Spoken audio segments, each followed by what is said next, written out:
Ну что же, начинаем трансляцию. Сегодня мы поговорим о грядущем ВК и посмотрим атаки с КВ.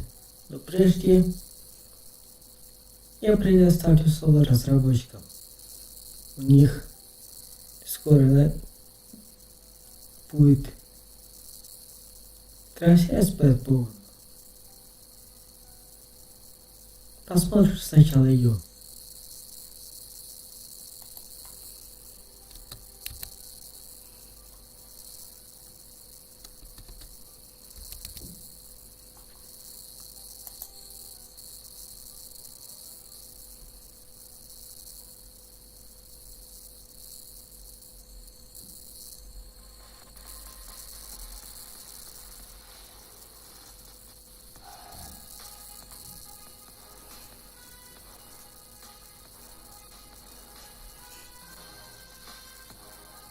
Ему тоже привет передавать.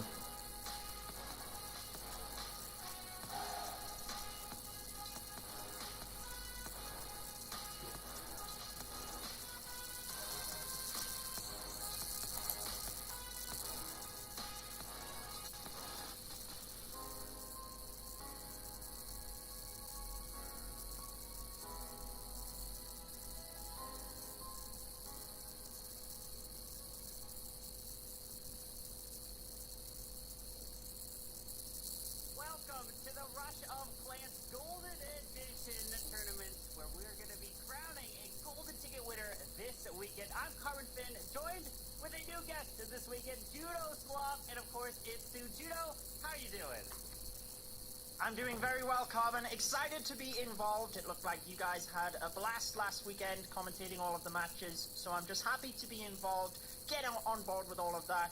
Itsu, I'm sure you're looking forward to this as well. Yeah, I mean, I'm super hyped. Having you here and as well next golden ticket on the line. This is going to be amazing. And with that being said, let's just dive into the prize pool because those teams are fighting for a lot of prize money, which is on the line. But the prize money is only one part of what they're fighting for because there is this one golden ticket. Пусть заходит. The first seed is Если можешь играть. golden ticket means just so much because you're going to get Он. the main event of the World Championship. Его всегда ждут. Well, equally as putting you into a $1 million Сейчас каждый игрок, который можешь играть to say the least. на счету. But that's what the teams are fighting for. How are they doing that? Если он побегал по кланам, ну хочет вернуться, это значит, что лучше, чем у нас, чем мы, он не нашел. А это показатель.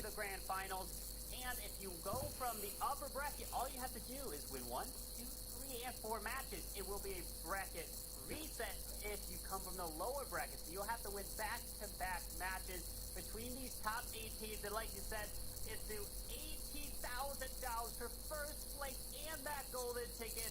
Oh, I cannot wait for these matchups here. But, Judo, is there any matches that you're keeping an eye on here?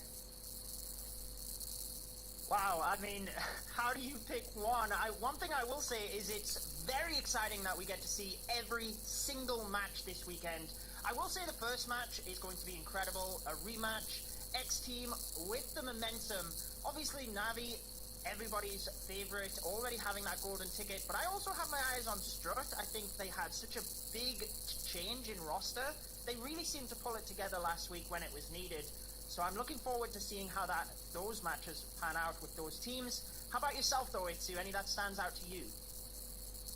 I mean, I'm just super excited overall to see Samurai Town of 15 and how the meta is going to evolve. We have seen last weekend that players are catching up on how to beat those box-based styles which we have seen so much in this competition. But as well, it's going to be crazy with so many good teams, but the double elimination should give them a fair chance of showing their skill, having the possibility of coming back as we had with the X-Team early bird team the last weekend. That was just crazy, their miracle run from being down 0-2 all the way up again into this playoff bracket and then just to have to face up first drive. I mean, that has to feel weird, but Carbon, with that match on the line, it kind of get kicked off in any better way. Yeah, absolutely. We'll be seeing Я знал, что он хороший. Теперь тут доказательства. Пусть возвращается. Если он может играть, ему тут рады.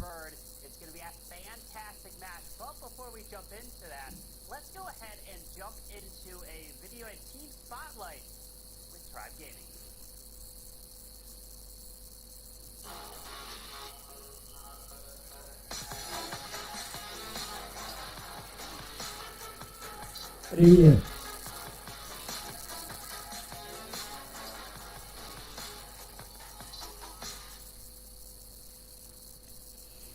You have had an impressive perfect hit rate throughout the entire Rush Golden Ticket Ну как? tournament. Мир Are посмотрел? you the best Town Hall 15 player? As much as I like the idea of being the best player, probably I'm personally just happy that so far I've had a pretty good run and I will try to keep pushing it for the next weekend. Ну как? Yeah, I wouldn't call myself the best player, especially Мир among the посмотрел? others of the 8 remaining teams, because in the end it's Чего? just about the daily performance. and Если also ты можешь probably играть, some necessary мы рад тебя yeah, принять. so far I had it and I'm happy about it. Tribe Gaming is one of the most established organizations in Clash of Clans esports history. How does it feel to represent their colors? I've been in quite a few organizations now, but it's definitely great to be now in Tribe Gaming and represent them, play for them, and always have their support. As the new addition to the Tribe Gaming roster, to what can you credit your booming start? I think along the confidence I've gained with all those years in the Clash of Clans business now, it's definitely Возвращайся. helpful to play in such an amazing team, have them support Концерт КВ, который идет сейчас, чуть больше не 4 часа. Так что вернешься сейчас, попадешь в шаг психиковый. You have anything that you'd like to say to them? I just want to say a huge thank you to all my and also the team's fans. It's so great to have you guys. You are always supporting and cheering for us, and we will try and do our best the upcoming weekend to bring it home. Fear the tribe. Well, best of luck to Tribe Gaming and Yo-Yo's. Great to have Coco there and asking a little bit interview questions, but wow, it's going to be an amazing performance. Ну давай. Cannot wait for these teams. But that's going to be it for me for the intro here, because I will be jumping back into match 2. So, Judo, you guys take it away. Yes, you enjoy the matchup Давай. there, Carbon. Let's take a look at the stats of both of these teams, I think. Возвращайся. Yo-Yo is always so humble, isn't he? But you can see his average percentage there, 100, perfect hit rate. Probably is one of the best Town Hall 15 players based on this, and Tribe Gaming was so powerful last week, Itzu. But you mentioned X-Team Esports, 2 down, won the next 3 matches. This is one fantastic battle to kick off today. Could just say both of those teams have won their last 3 games, and you would make them look really, really similar, right? But as well, the stats on your screen with Yo-Yo, as you already mentioned, the 100% hit rate. I mean, that is just incredible in Town Hall 15, where Town Hall 15 just being so much harder as Town Hall 14, which we had than last year. But as well, we had Crux on the other side, who has struggled a little bit, but that is always something really important. In those 5 moments, you have to show up, and he did exactly that, because he placed out in 2 out of the 3 matches in the Swiss stage. So let's see if we can show up today as well versus the team, which should be not underestimated. X-Team deserves. Absolutely. They have the momentum on their side, and they also have had to undertake more attacks, right? They've had to adjust to the different bases that have been thrown up against them, and that's why I'd like to think that Tribe Gaming aren't going into this one with the confidence that they might have felt, because even though this is a rematch of last week, they did play each other and Tribe Gaming got that victory, you've got to feel that X-Team Esports might be out for revenge here as well. Yeah, I mean, for sure. Both teams are going to find their best to win this first match, because it's just so important to be as long as possible in this upper bracket. It's such a big game changer to be there.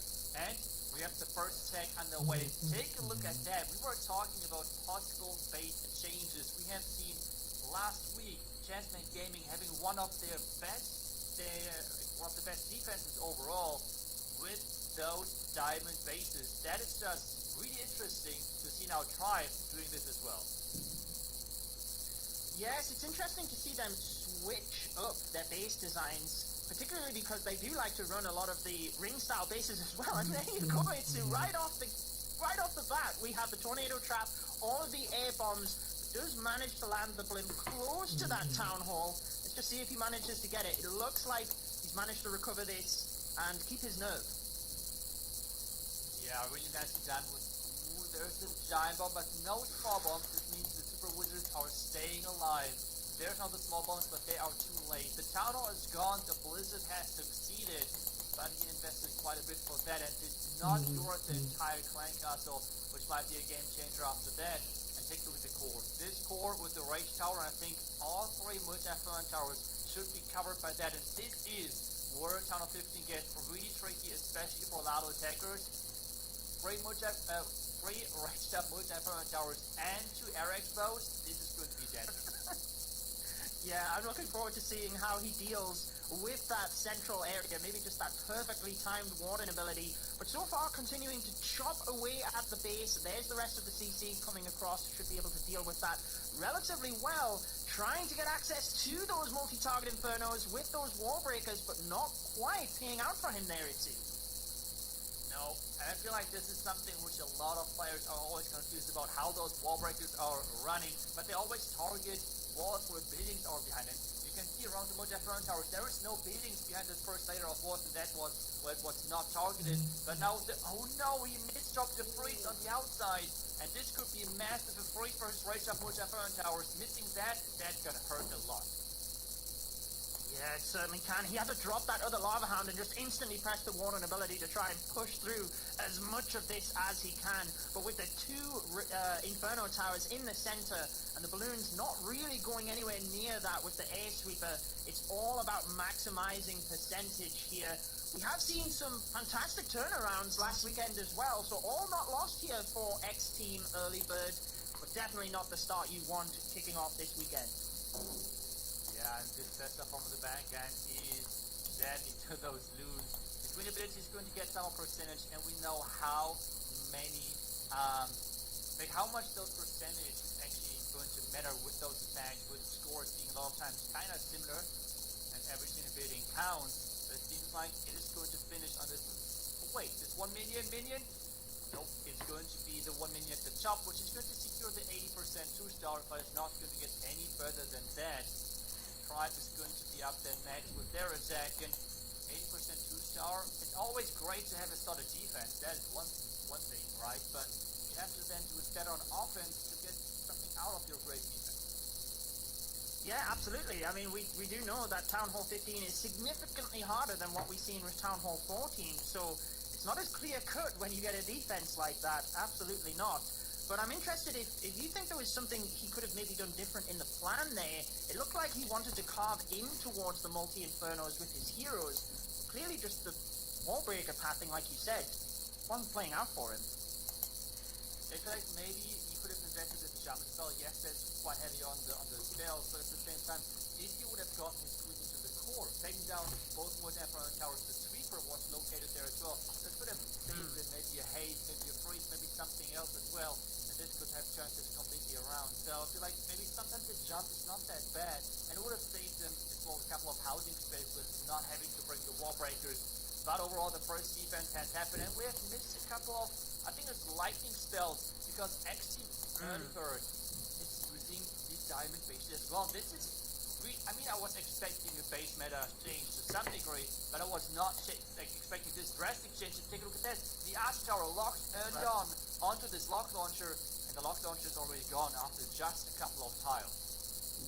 Yeah, and it didn't necessarily open up the pathing brilliantly there. Fortunately, he has the funnel, so his queen and other troops will go in towards the Eagle artillery, but just taking a little bit longer there to do so with giant bombs and the CC engaging. I'm not even sure he's going to get that Itsu.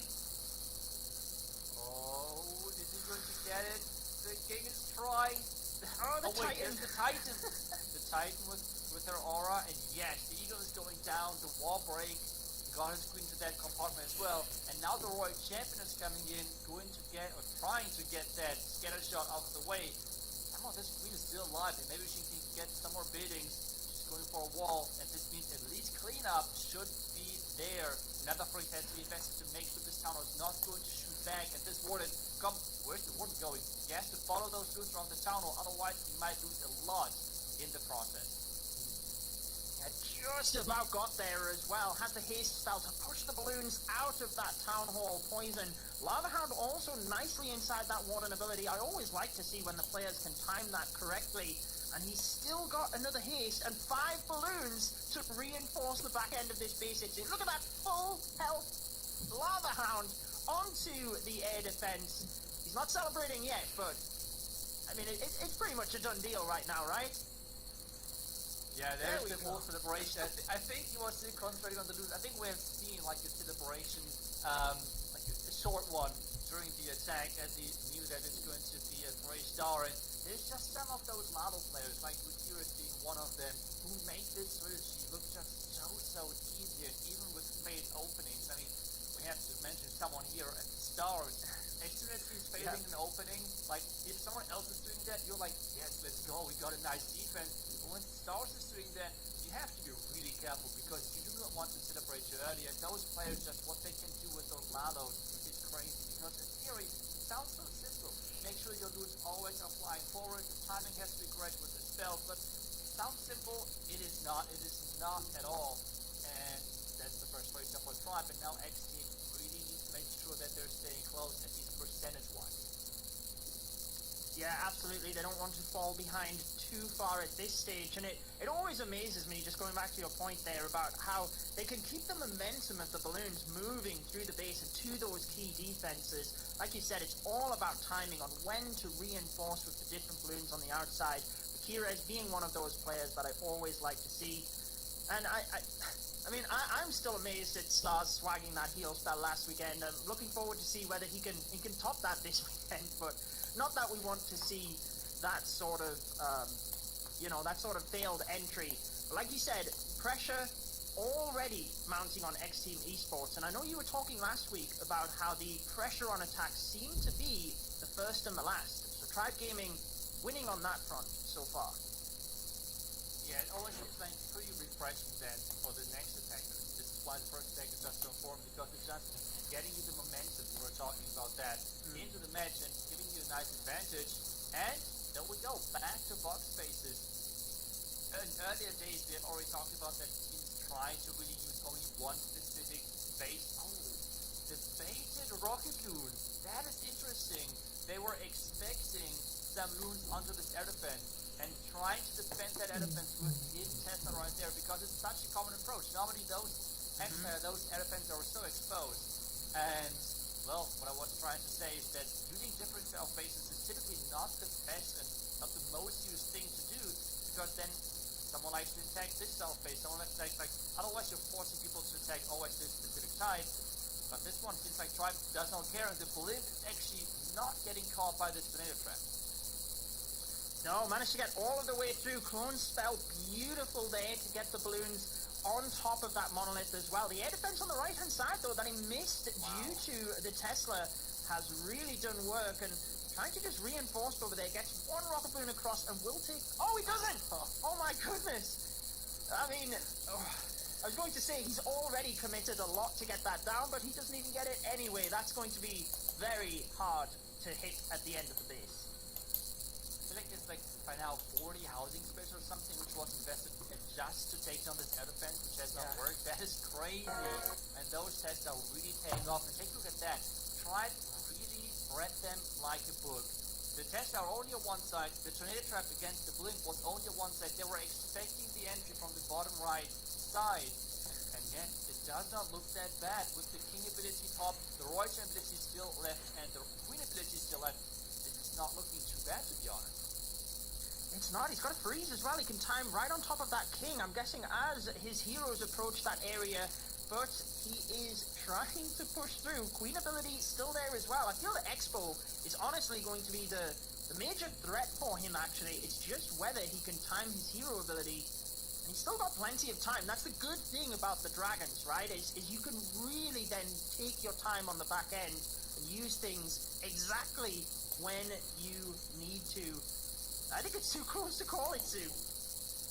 This is crazy considering that Tribe expected everything, like every move. They could not defend this attack. The queen with her ability and the archers tanking, that is just going to be the first play style for X team. And this, like, those are as well those little things, right? Like, people are going into your base, but yet you're not able to defend. Those are like small things which can really be like a mental win over the other team, because now they have gotten their first star, which is one good thing for them, and they were completely going into the base. The Tribe players already probably celebrating, like, let's go, we predicted that one, easy defense, and like, what just happened? That was not supposed to happen, that was not supposed to be a star, so this could be a change as well. And now Tribe Gaming, they're up next, and so far they were looking strong, but can they keep that momentum now? Yeah, the mind games certainly start building as you get to this stage in the tournament, because obviously we've had multiple weeks for the teams to get to this stage. Last weekend to get that golden ticket, so the pressure does continue to build. Do you think it's better for the players to have a situation where the attack fails and they still get the 3-star rather than just completely outsmarting the base? Do you think that does more for a player's confidence? I mean, it's more about like what happens to the confidence of the other team, because if someone can like 3-star your base even though you baited that specifically attack, I feel like that's always like, I know you should not get affected by this as a player, but in the end we're all humans, right? So it is still affecting us in some way. And with that being said, I think those hurt the most. But with now the next attack, we have Nibrax in, and they're coming in again with Lalo with another blimp, flying with the Lava Hound. He's not going to redirect it, he's just going to hope that this blimp is going to get all the way, and it did, but the tower explosion might be really close. Yeah, there's already a giant bomb gone off there as well, which has the troops at low health, and they run across to the air defense, so they actually managed to dodge it. Not that they're going to get any more significant value after that, that's all that he wanted. But I always love about the blizzards how once it's done, it really does just to help the pathing of your troops. He knows now exactly where he can dive his heroes in, and there's very little risk there in terms of the funneling. Yeah, that was really nicely done. As you said, now with the funneling, the heroes are having a clear path where they're supposed to go. There's one more wall break, which he's going to try, most likely wall break into that royal champion compartment, so he could reach. Oh, never mind, he's going for the eagle and for that monolith. With that wall break, he's going to open up everything for his queen, but he needs to redirect his troops on the right side, maybe add the royal champ or something, but otherwise just add the Lalo. Okay, so starting with the Lalo early and the royal champion, maybe then someone for the back end, who knows, but the queen so far is following that king. The Lalo has to push his queen in as well, because this eagle otherwise can hurt a lot, especially with the rage tower. Yeah, really trying to get that Lalo through on the right-hand side, and the Queen beautifully steps towards the Eagle. Shortly, she will be locking onto the Monolith as well, and the Lalo on the bottom right side of the base, completely avoiding that area. Early warning ability, and he's still got plenty of spells for the back end here. All of the Tesla pop in that compartment by the scatter shot. Look at how many balloons he has, and the Royal Champion ability to try and help on the back end there as well, because there is a multi-target Inferno waiting. Front tower is waiting indeed, but there's no spare tower to support it, so they're not as dangerous to face, and especially with the Royal ability, that might be still a big deal for him. There's not going to be used to take down the air defense and damage already the Expo. The loons are coming in. He has one invisibility spell, which he's going to invest right away, and one freeze as well. And I feel like a lot of red mines are already out of the picture, and with that, Bedregon is genius to redirect all of those loons. And we can see his celebration already in the face cam. He is getting excited, And this is the great thing. Like, he has probably done the thousands, the million 3-stars by now in Clash of Clans, but he still gets so excited about every single 3-star in those competitions, and this is what it's all about. Yeah, I honestly, Nibrax is got to be one of my favorite players in terms of celebrations. He's always so amped. And one thing I'd like to point out as well, going back to the stats that we looked prior to this match, is Nibrax had a bit of an off week last weekend, and you know, Tribe Gaming still went 3-0, having one of their players not quite performing 100%. Now comes out with that opening 3-star.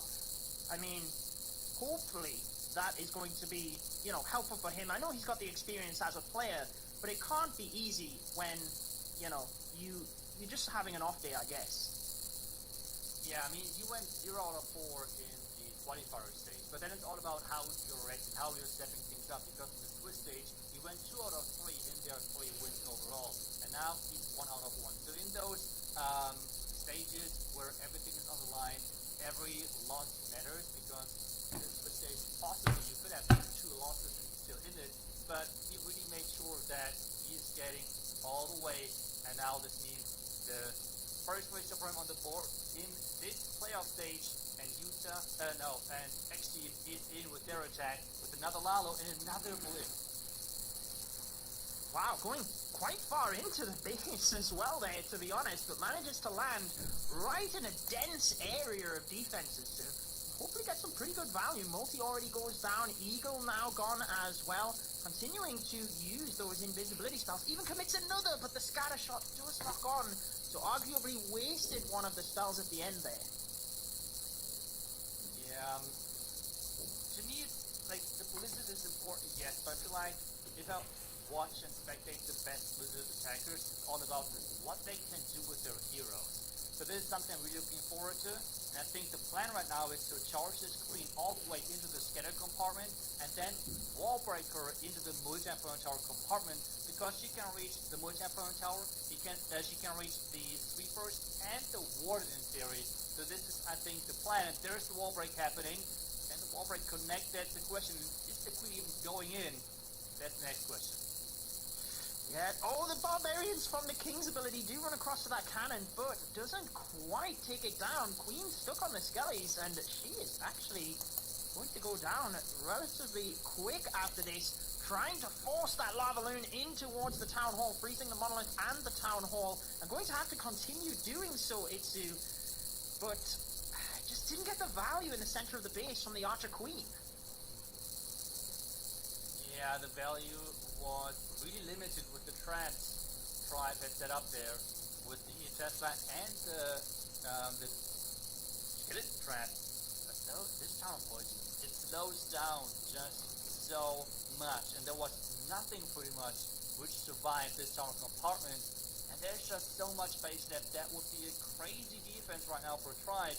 He's trying to pick up more percentages on the back end, but the air defense is not going to go down, which means the minion can't be placed on the left side and has to be picked up somewhere on the bottom side to pick up more percentages. Royal Chen trying her best to pick up more breedings, but right now I don't think that this is going to get the cross 80% mark, or at least not too much. Yeah, I feel like the approach was actually pretty similar to the attack we just seen from Nibrax, actually, in terms of charging the queen in towards the center there, but just not paying off, like you said, with the traps. I wonder whether that was something that Tribe Gaming, you know, I always feel like if you are able to do attacks to that level yourself, you're just way better at being able to predict and test the bases to that degree as well. I know a lot of the teams can use a variety of strategies nowadays, but being able to test the bases thoroughly is something that, you know, is proven here in the defenses, and tripping X-Team Early Bird up yet again, it's going to be a tough comeback for them now, particularly with the percentages they've had in those 2 stars. Yeah, and as well, one thing surprises me, because we have touched on that earlier with the base choices. I mean, we have seen now a lot of box bases, but in the beginning it was a couple of diamond bases, where I was expecting a lot of them in this match, but it seems like, yes, the first 2 attacks, like the first attack each from every team, they were attacking diamond bases, but after that only box bases. And interesting is that during the Swiss stage and over the tournament, we had like nearly around about 8% difference in hit rate, while those box spaces against Freystar nearly 40% of the time, which is quite high. The hit rate against those diamond bases so far were only like around 32%. So it surprises me that not more box spaces are getting used, but they're still just opting so much for those box spaces right there, and the diamond bases are kind of getting overlooked. I wasn't expecting more after the first 2 attacks in this match. Yeah, well, we have a complete flip in strategies here. The Queen charge with a recall spell into Hog Riders. So I'm really looking forward to seeing this one, particularly from Expos this. Driving straight in towards that scatter shot, going to be able to get that down before he engages with the Queen. No more wall breakers, so it looks like he will be recalling her relatively soon. Do you think maybe just diving into the opposite side of the base there as well? Oh, nope. I think your question is answered, but he actually deployed too many healers in the beginning, which is always an annoying thing when you have one of those healers already lost early on, because he has to now charge into the town hall. He wants to get that town hall out of the way, and there's even a rage tower, so there's going to be a lot of damage on the way for this Queen, and losing a healer early is quite significant. Now, dealing with that being on the outside, now I see the Blimp connected. There should be sneaky archers in there to take down the town hall. This Queen still has to walk a long way with the clan castle now on the approach to take her down. Yeah, Town Hall does fall, so that's always a nice reassurance when you're in the midst of the attack. Like you said, Queen having to deal with that CC, and you can also hear the Hog Riders and the Royal Champion from the opposite side of the base, so now really having to multitask and keep an eye on both areas. Warden ability nice and early to help the Hog Riders as they approach through that Rage Tower. Always very dangerous, particularly for the ground Hog Riders. And look at the Headhunters running through the center of the base, getting to the Royal Champion. Not really doing any damage there, it seems. Yeah, it's like the Hog Riders really became too common again for some of those scenes, and this is why we see so many spring traps against them. You have just seen a ton of Hog Riders flying away due to spring traps, and there is nothing you can do against it. If this Royal Champion can somehow carry through, though, the Queen is trying to hang on her life. She's using the ability, but now the Royal Champion is trying her best, and it seems like the spring traps were not stopping the Hog Riders, and this is why some of those teams are opting into Hogs and not into the Lalo. That was a crazy one. I would have not expected this being a 3-star in the middle of that attack with all of those Hogs flying away. Diggy MVP at the end there, stunning the monolith and the Expo. I just love seeing the celebrations from Tribe. They are on a roll right now. And I think that's always an interesting talking point as well, right? Like, if you think that a base might be set up for a particular strategy, can you flip it and use something else? And I know you had this conversation, I think it was even last week with Carbon, whereby you literally can't defend the Hog Riders against spring traps, even with your Warden ability. So maybe not really expecting that strategy as much.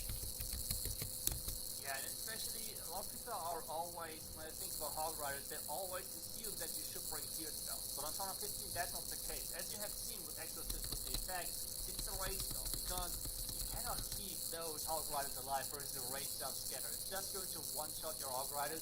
Even if you put a heal spell on there, it doesn't really change anything. But if you rage them up during the Warden ability, you have a way higher chance of getting somewhere, getting at least the high damage abilities out of the core. And this is kind of what he went with, and well, then the Royal Champion just survived and took down the rest of the base with the Queen together. So really nicely done. The Hogs working as they intended, I suppose, and getting the next place up for Tribe. And X Team, they are struggling versus a really strong looking Tribe in this player bracket. Yeah, I mean, this one has to be the 3 stars. Now, I do like the approach here with the Bat spell. They noticed the Tesla in that previous match, you know, catching them out. So using the Bats just to try and test there initially, make sure they can get that air defense down. And, well, I mean, it still worked out for them last time.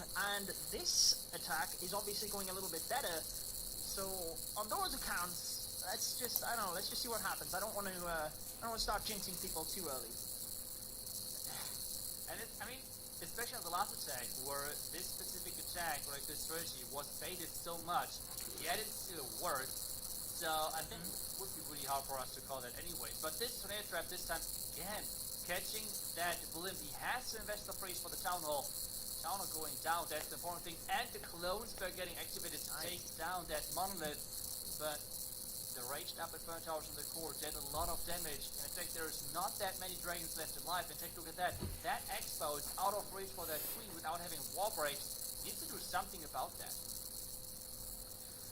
Yeah, it is absolutely just shredding the troops, and I always find that with the dragons, the multi-target inferno is so dangerous, particularly when you had, the clan castle that they have to get through. Sometimes just having a few extra dragon riders that can get directly onto the defense can be helpful, but it's just such an interesting mix, and I always find that interesting in itself as to how many dragons of each type you take. This one, even though started better, definitely not paying off. Royal Champion not really even getting close, but he's got to commit this freeze spell somewhere in order to help with the percentage. He's surely got to be trying to save it for that expo. Oh. Well. Yeah, and that was maybe a little bit too late, but one thing as well which I think is really cool to see is that you can tell that Tribe Gaming really respects X-Team in how their bases are set up, because they know that X-Team likes to bring a couple of those dragon attacks. I mean, by now, all of those teams have their tendencies and strategies they always opt into as a default strategy, that they might have not like the perfect plan. If they do not see like, okay, this is the approach I should go with. And what I mean by that is, a lot of times we see ground explodes. Ground explodes are good versus queen charges. A lot of teams are having the queen charge battle, for example, as their default strategy, or they're just really good against the flame thinger, which can be combined with like pretty much any strategy. It's just really, really strong siege. But in those phases so far, we have seen a lot of air explodes, which is kind of uncommon in the pro scene. At least we've seen 4 air explodes as we have just seen. And this is the reason, because it seems like that's the default, that the conqueror strategy for X team are those dragons. So you can really see that Tribe Gaming has done their homework in preparing for the other team. And I wouldn't be not surprised that in the next round where we see Tribe, and depending on which team they have to face, this might change back to like 4 ground explodes again, depending what the default, what the conquer strategy of the other team is. And this really like showing that Tribe Gaming is like not seeing their like themselves as like, yeah, we should win this, we're fine. Like they really respect the X team with this clutch comeback in the play, like in the stage which they were able to do. And so far, its homework is really paying off. We can see this celebration again. Excellent. Yeah, why not pop that on full screen? It is definitely worth it. And what I was going to say too is I always love those nuggets that you're able to pick out from that, being a base builder and at that level yourself, being able to just pick out those little nuances that the teams do that really can make the difference. And I'll be certainly looking to see whether your theory is correct there on the next one. But one thing I would say about Tribe is I feel over recent times as well, they have got to that stage where they respect whoever their opponent is. It doesn't matter what tournament it is that they're in, they will respect their opponent. And I think that just comes with experience and not getting too far ahead of yourself. But we do start this one with the Skelly Bat Donut. Looking good so far for that Clan Castle multi. And there we go, those 2 are down. Good start here at 2. Yeah, really good start. I mean, it's to me always so impressive because I know what the nerves are looking like going into a match like this. And to me, whoever is doing those Skelly Donuts, it doesn't matter like which team, who the player is, it just feels so impressive for me to pull those off because your hands are shaking, you are super nervous, even like the players who have already played a ton of different matches, it's still happening, and really making sure that those spells are hitting the target is really, really impressive. And he was able to do that, getting great value already with the Royal Champion, the Queen taking off the Expo, and the defending Royal Champion. There's even a log launcher to slap down another multi-fire tower. The investment is huge, but it seems like so far that he should get a lot of the base out of it. It certainly looks that way, and I always admire when you can just see the different areas of picking apart the base and how with the log launcher he's able to now direct them straight in, obviously hoping to get that monolith, but with the Yetis taking extreme damage, not sure they're going to be able to get that far. That is going to be troublesome behind the town hall, but he still does have 4 freeze spells for the Lalo here. And we've got to obviously get that warning ability over the town hall with the other balloons. Red bombs going off everywhere here though, Itsu, and it's definitely turned around towards the end. Yo, more red mines. There's another freeze happening. He has not too many spells left. The warning ability has to be invested soon. There we go. But I'm not sure if those dudes can survive the town explosion without the rage. They cannot quickly leave that town again. Now we can see that he's not that happy with what happened so far. We have the monolith now shooting at that warden. There are not enough loons. He's turning things invisible, but this is not going to be enough to get those litter huts and the monolith out of the way. And this is the first defense for X team. Or can those minions really swarm in the back end somehow? The litter huts are trying their best, and no, it's not going to be enough. Yeah, I mean, the one thing I would say is 95%, that is obviously significantly ahead of the 2-star percentages that X-Team Early Birds have received. So Tribe Gaming, ahead on stars, ahead on percentage. It's always good thing to have an attack when it started so well, and the plan was obviously very strategical and just trying to surgically pick off the base. But they're still sitting pretty comfortable here, Tribe, towards the last attacks. Yeah, I mean, that's for sure. I mean, they have like 2-star and like the massive percentage defense. I think overall they're looking really good. And I think at this point it's for X team as well, since it's a double elimination. It's not like they're playing one match and if they lose, they're out of it and they're done. And they kind of have to get back into this momentum because this might sound strange, but maybe lower brackets and this last chance hanging on life barely in the tournament is just their thing. Because this was exactly what was happening last week, right, in the Swiss stage. They were dropping as quickly as possible to the lowest spot, and then they were just hanging on there and like beating team after team after team. So maybe that's just their comfort zone, but overall, right now, getting another 3-star would be great for the mental, for the motivation, for the momentum, moving on for the next one. And we have tried yet again with another diamond base. This is an Electro Dragon, Super Dragon mix. That's going to be interesting one. Yeah, definitely interesting to see how he decides to merge those troops together. I know you and me the same really enjoy the surgical E-Drags, but with 6 of them, maybe he'll commit 1 to doing that. But it looks like it's going to be that strong dragon push. Let's just find out how he is approaching this one. We're going to just let the Flame Flinger do a little bit of work on that top side. Presumably once the air defense goes down, that's going to be his go time to start switching elsewhere.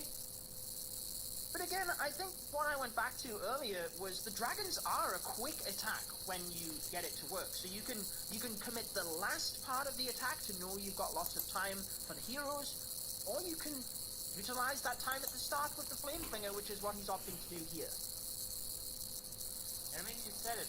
This base looks perfect for the surgical Electro Dragon, but instead we're just seeing them now getting placed early on. This town hall was not protected at all. I think with 2 Electro Dragons in a rage, they could have easily taken down the town hall, but instead he's not opting into it. He's just going to put those E-Dragons in, hope for the best, because the spells are really limited for him as well, because he invested so many in the first place. But what is interesting is he's delaying the Super Dragons. He's not going to invest them just yet. And we have, hopefully, no disconnect. There's another freeze. Now there's the Super Dragons happening. The Super Dragons are flying into the core. Yeah, really interesting move. Obviously just a little bit worried that they might peel across towards the town hall there. And just having that reinforcement in towards the middle as well. Perhaps he didn't want them to impact the E-Drag chains early on it, so I'd be interested to hear your thoughts on that once the attack's over as well. But Royal Champion now getting reinforced towards the center. Not a huge amount of this base left. I think he can still get this. We might be able, with those heroes, to get that down on the back end. The Queen ability is getting forced. We have the Royal Champion hitting that Eagle out. And the Royal Champion ability is getting used, and he celebrates as well, showing us the result, getting that, for example, we have talked about it.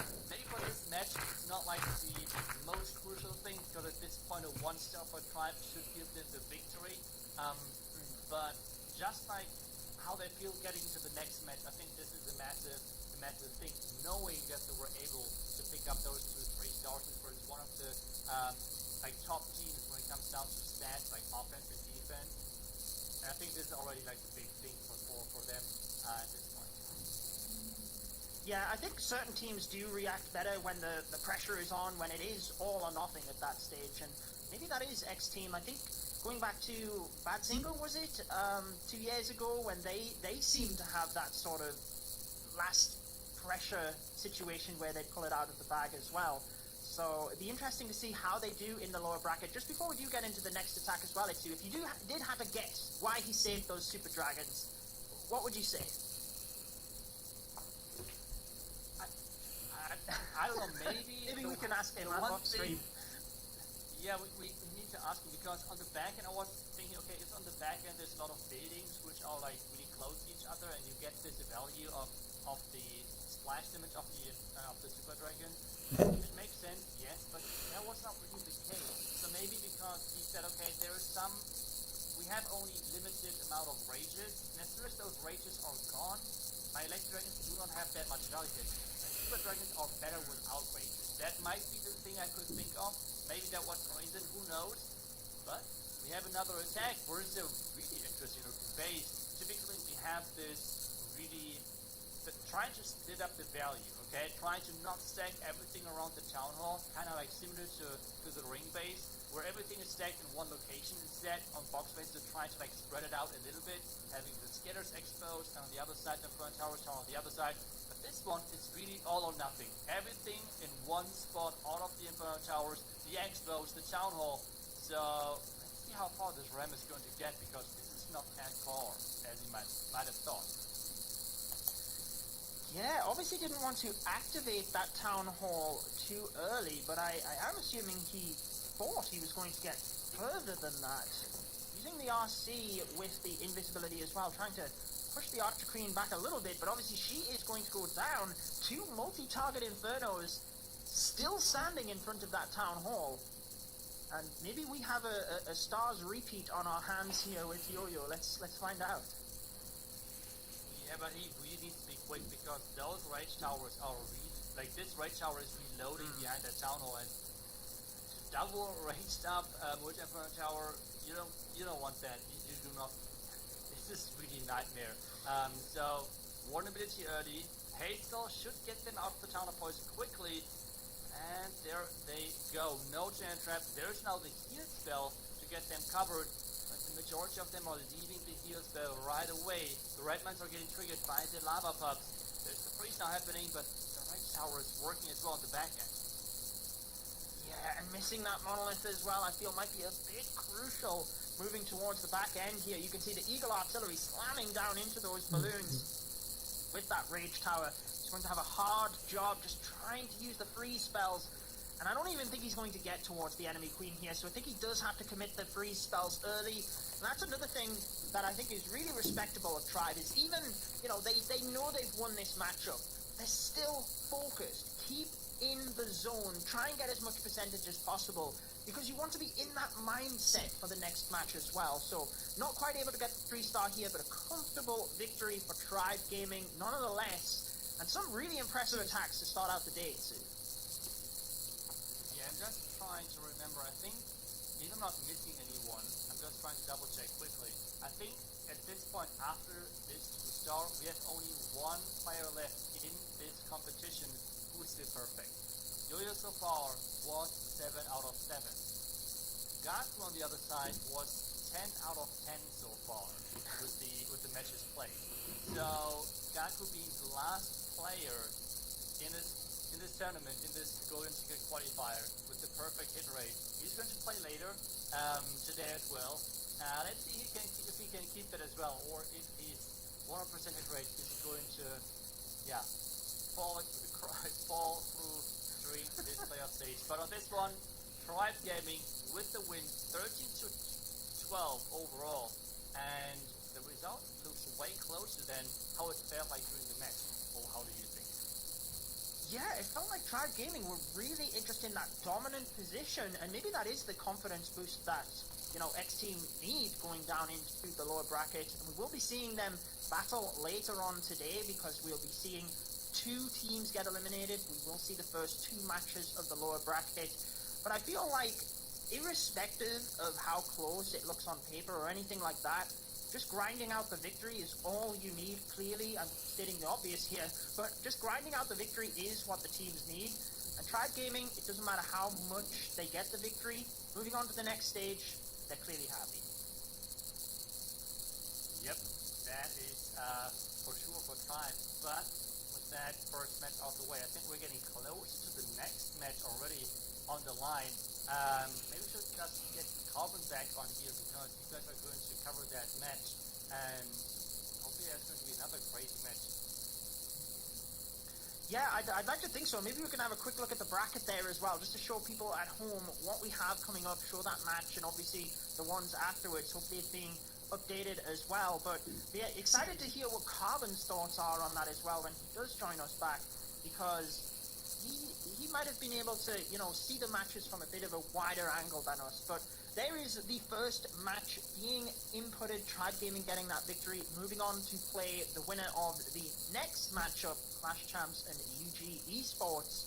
And then obviously the 4th matchup today, when we will find out your question, Itsu, as to whether Gaku can continue that 100% hit rate. But as you mentioned, we are getting extremely close to the next match anyway, so I think after this one, should just bring Carbon back on.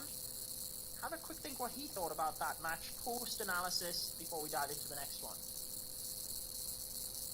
Oh, match summary as well, it's you. We had the pleasure of looking through that. Now as well. Yeah, better late than never. And we have okay, now we see why it felt kind of one-sided during the match. Take a look at the percentage. It was nearly 10% overall in favor of Tribe. They failed their last 2 attacks, but it was still like really on the higher percentage note, while the X Team attacks were not as high then on the percentages, which then gave us the impression that the match being super one-sided, even though in the end, like score-wise, star-wise, we're still 13-12. So, yeah, let's hope that Calvin can join us and stop the thing, so you guys can get ready for the next match. Yeah, I think, you know, you being someone that very much likes to look at the stats and things, the thing that caught my eye was 2 minutes and 35 seconds for them both. But here we go. Carbon is back. Ну что, пока у них перерыв, можно и свое посмотреть.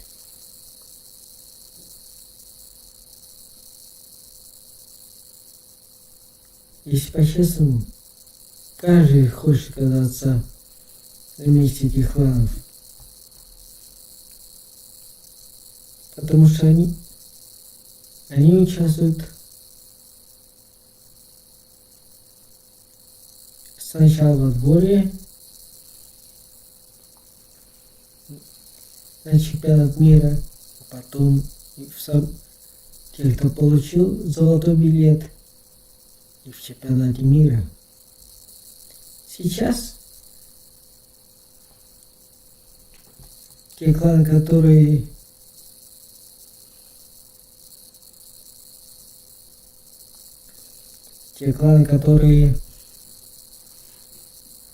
сражаются в прямом эфире, они сражаются за золотой билет. Как они отбираются? Очень просто. Они каждый месяц, те, кто находится в чемпионской лиге 1, 2 и 3, имеется в виду лиги ЛК,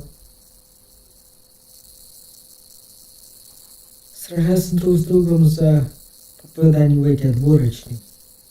Даже эти отборочные транслируются в эфире, как тот, который идет сейчас. Победитель получает золотой билет.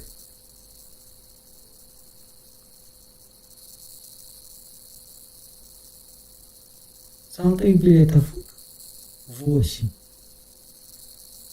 Не знаю, как будет в этом году. Может 6 золотых и 2 будут разыгрываться отдельно, может все 8 будут разыгрываться именно так, и тогда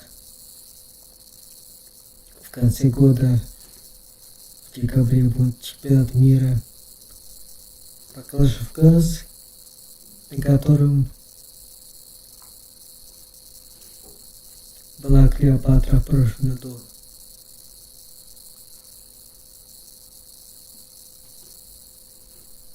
Не знаю, пока это четкого ответа нет.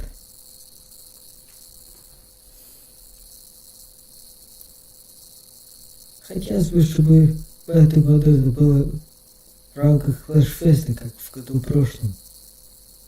Это было очень знаменательное событие для всей игры. Месячное событие. Апофеозом, который был финал чемпионата мира по клэшу. Апофеозом кульминации.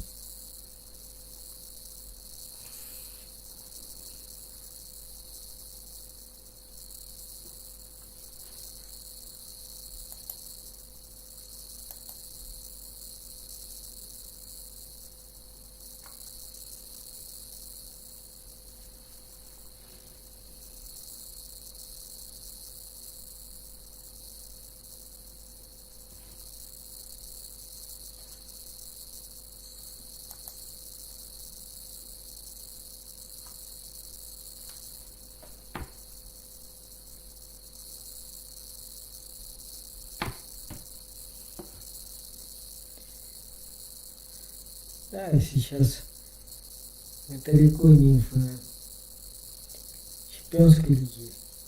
Да и там участвуют только аккаунты с 15 толхолами. Там всегда участвуют толхолами самые наивысшие. Но каждый клан развивается. Сейчас мы уже 8 уровня. У нас есть 13 толхолов в составе. 12, 11, 10, 9 занимают самый большой процент участников. Со временем 9 станут 10-ми, 10 11-ми, 11 12-ми и так далее. Вплоть до 15-х или повысится.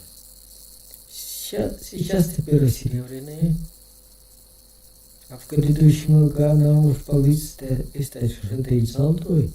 Тогда же выше, выше и выше, вплоть до чемпионской. Если что, на основе мы как-то были в первой лиге мастеров. Да, это лига предшествующая чемпионской. Мы как-то залетели в турнирный центр.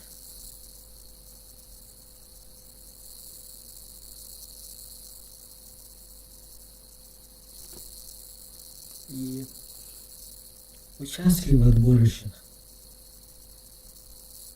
Точнее, в отборочных на отборочных.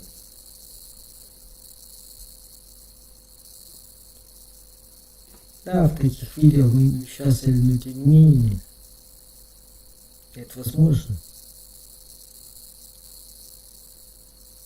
И в итоге мы, развиваясь, будем подниматься выше и выше.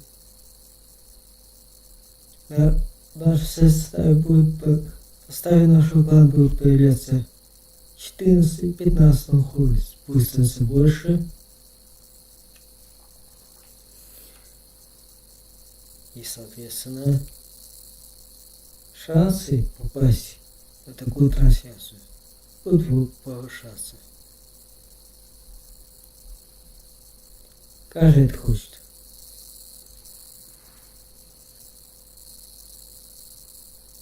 Хотя только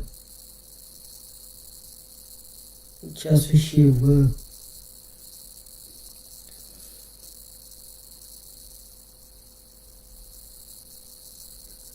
финале, в годовом финале и занявшие призовые места победят и получат призовые. Но тем не менее это хорошего для всех. На своем уровне мы побеждаем. А уровень наш будет повышаться. Для этого играем.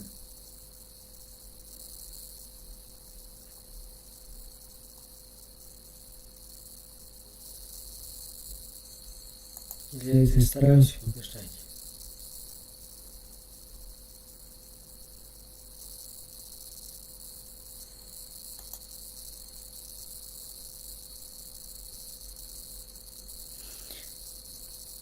Да, пока еще там перерыв, я бы хотел попросить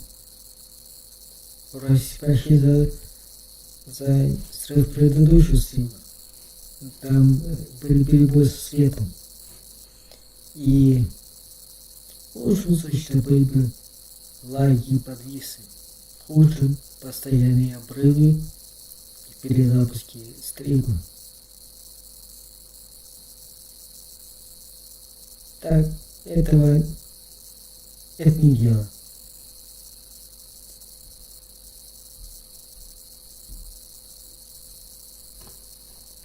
Поэтому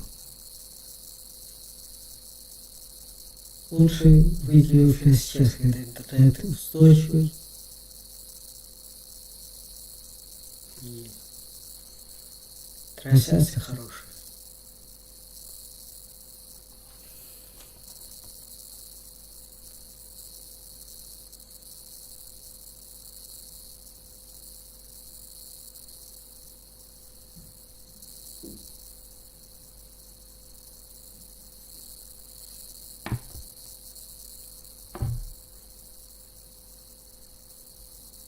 А тем временем там уже сделали первые атаки.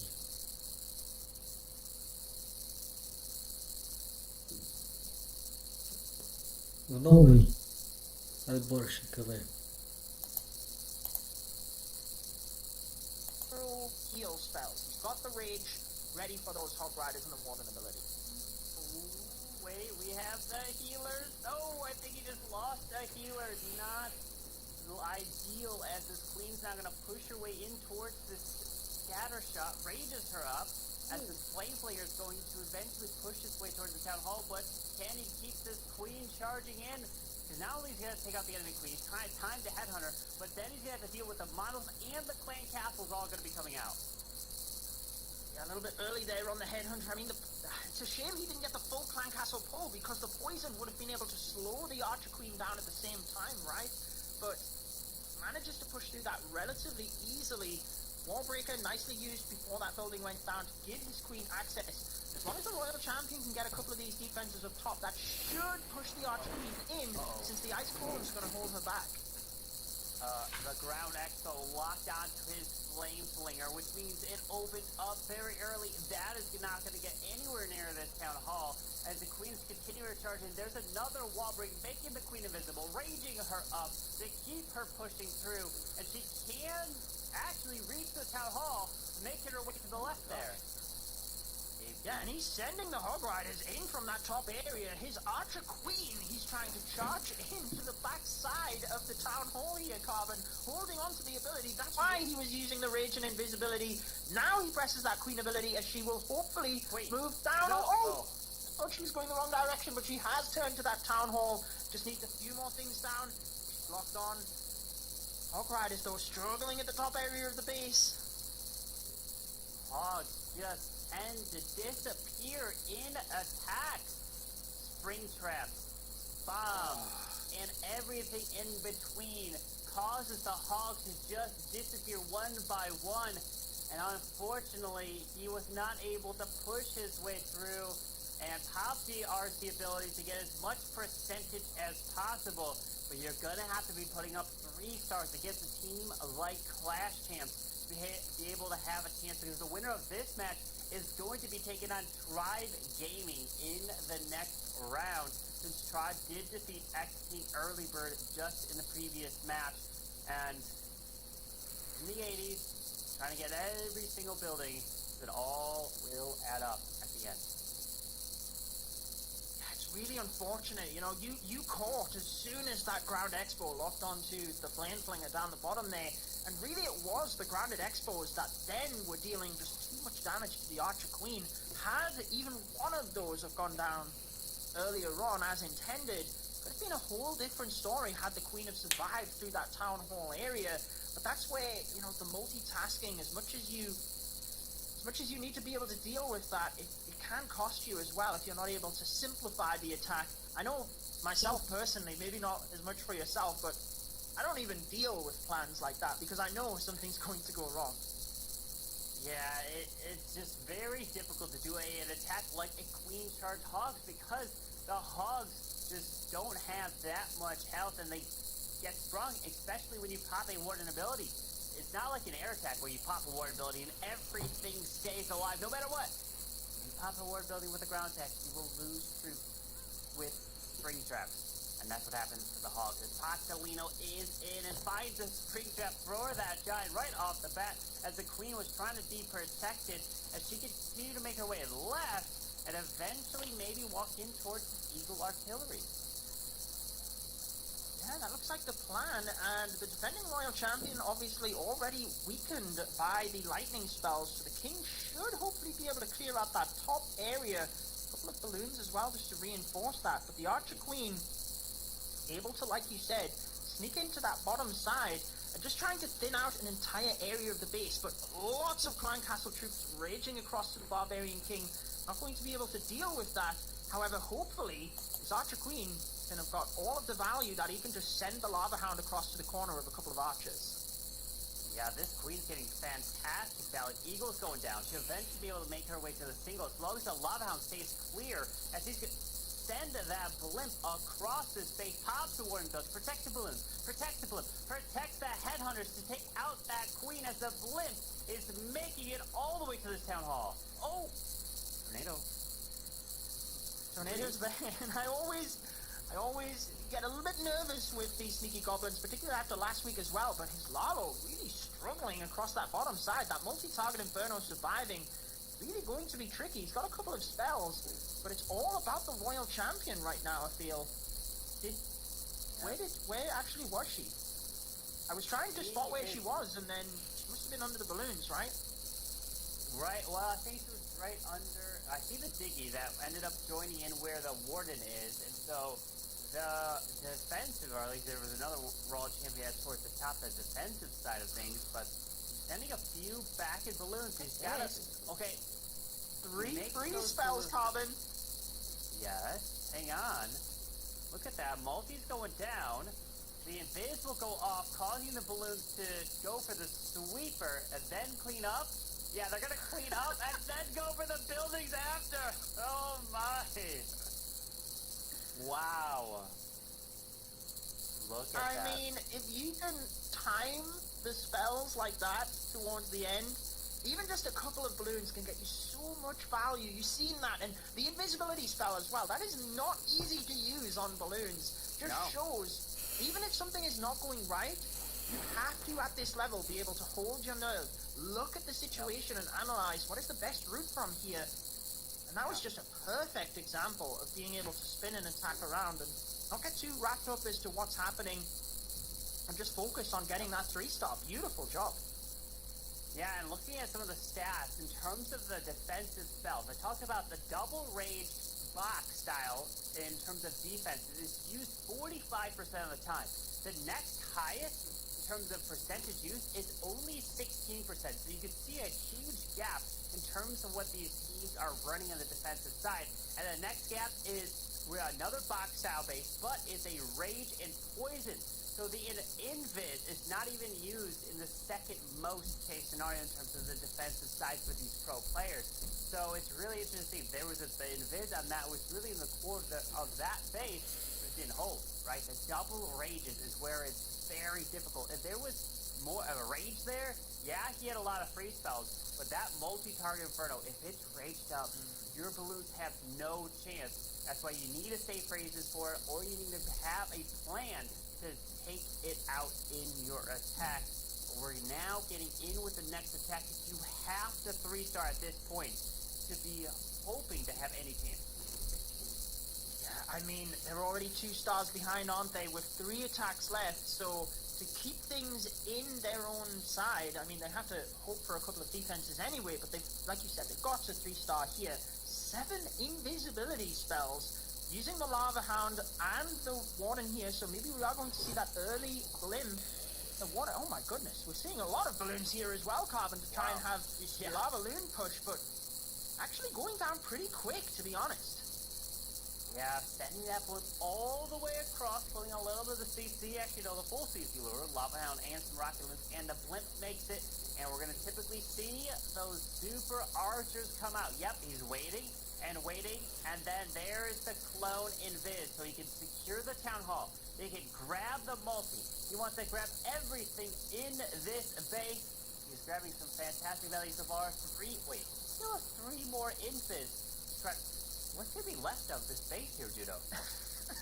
I don't know, because they were actually reaching the monolith there as well through the eagle, but this is... Yeah, I mean, he just has to circle the base now, but it always amazes me when you see the Super Archer blimp, and it looks like it's so overpowering, but it's always just being able to hit that right spot, and also getting the timing. You know, he had to wait until the wall breaker had bust that wall and was gone before using the cone. Otherwise, when you pull a wall breaker, it's not going to get you that same value. So he identified the spot well, got into that location, but he also got the timing right, and that's where now he has a bit of an easier ride, arguably. So the Super Archer Blimp Lalo has, between these players in terms of rush so far, has actually only been used about 3% of the time.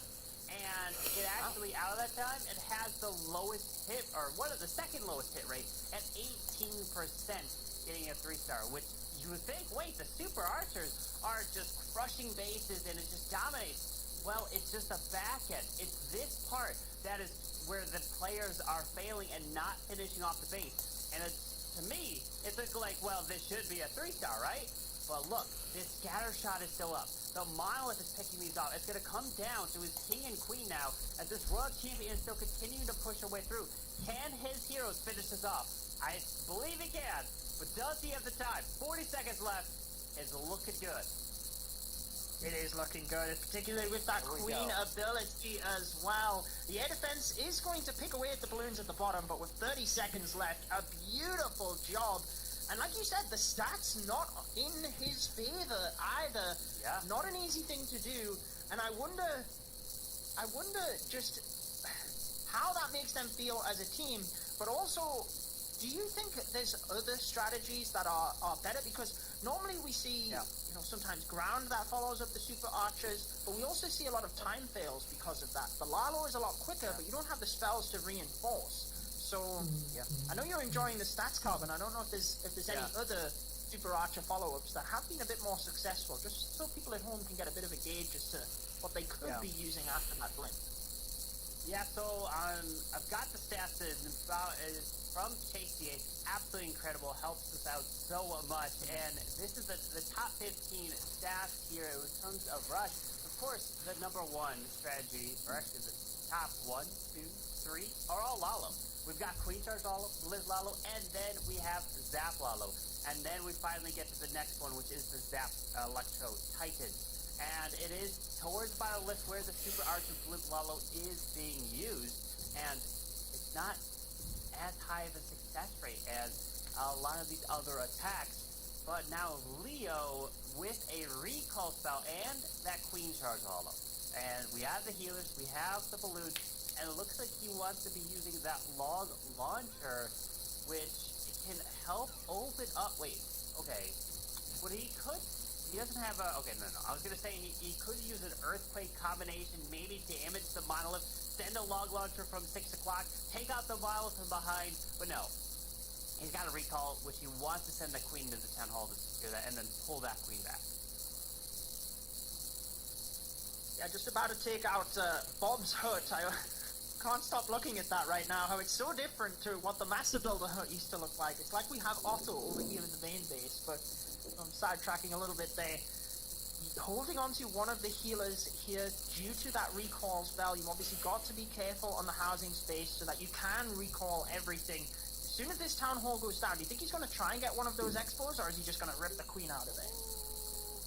Nope. Takes her back. Oh, look at the race belt. It wants to go off. It wants to be activated, but it just won't. It's like, nope, I'm going to go back to my previous state. Or it's just going to stay stuck there, you know? Just a stuck race spell right next to the mile up. It's just so funny to look at as the queen's going to make her way now towards the right side. I feel like that race spell's want to go off. It just doesn't want to activate for some reason. All right, well, as the queen continues her way up towards this Eagle Artillery, he still hasn't switched this log launcher. He wants to... Is he going to use it, or is he going to switch up to a stone slam? Okay, no, queen is actually going to make her way into the scatter, and we have the next bit of this raid, which warded on ground with the log launcher and that king.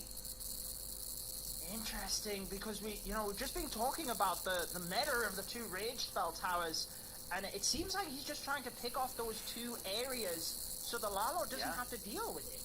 You know, that heavy ground push in towards the top. Log launcher arguably didn't get those walls down fast, but the king dives in there anyway, hoping to get that Eagle Artillery, and obviously the Expo as well.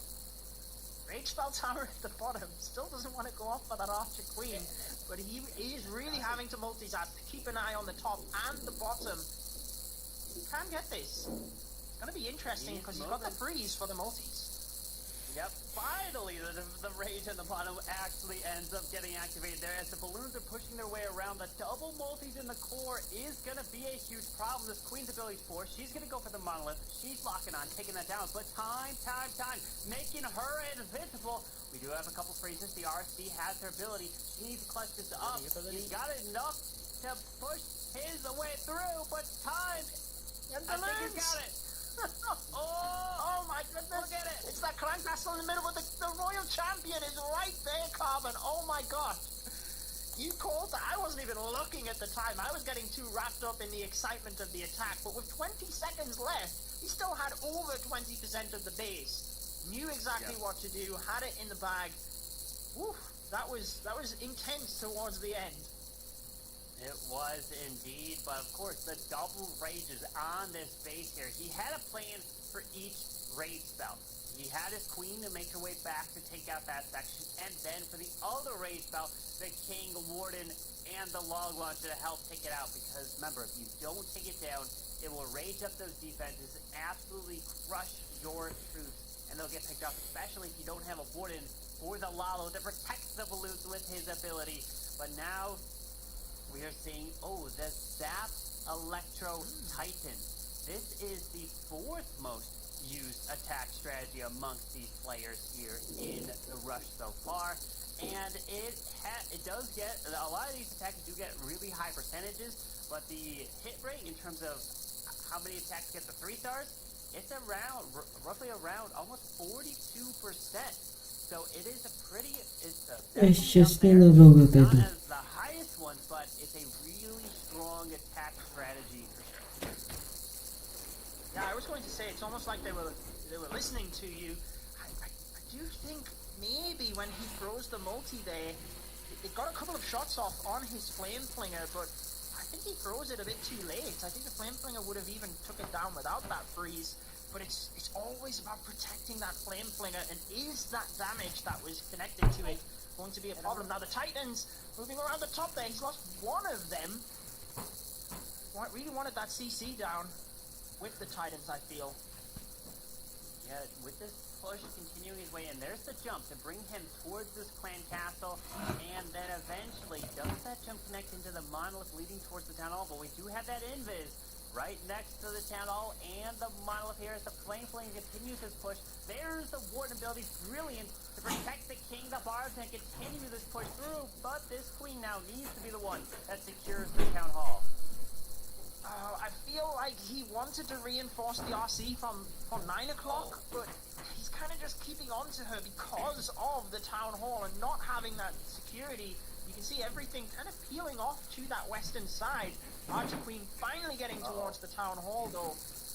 It's really going to be difficult here towards the back end. Sending that RC in.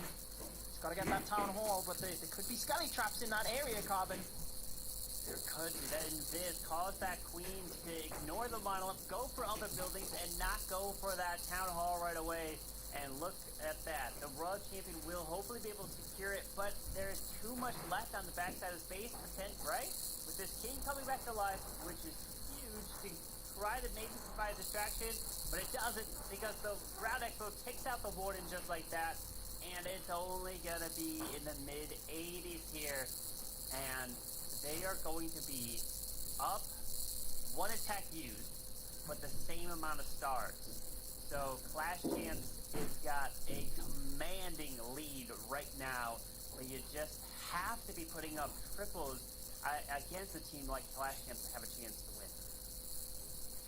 Oh, indeed. And I think at this stage, we had to kind of go back to what we were discussing in the first match, that now it's almost getting to the point that they just need them for the confidence of the lower bracket, because Clash Champs, they're in the driving seat now. They just have to, you know, keep doing what they're doing, get the job done, and then, like you said, just win 4 wars. That's it. But they've got Tribe Gaming sitting, waiting in the wings, right? And we've had 2 teams here, I feel, where the wars, as close as the last one was, they've really been dominated by the 2 teams. So later on today, that matchup is really going to be an exciting one.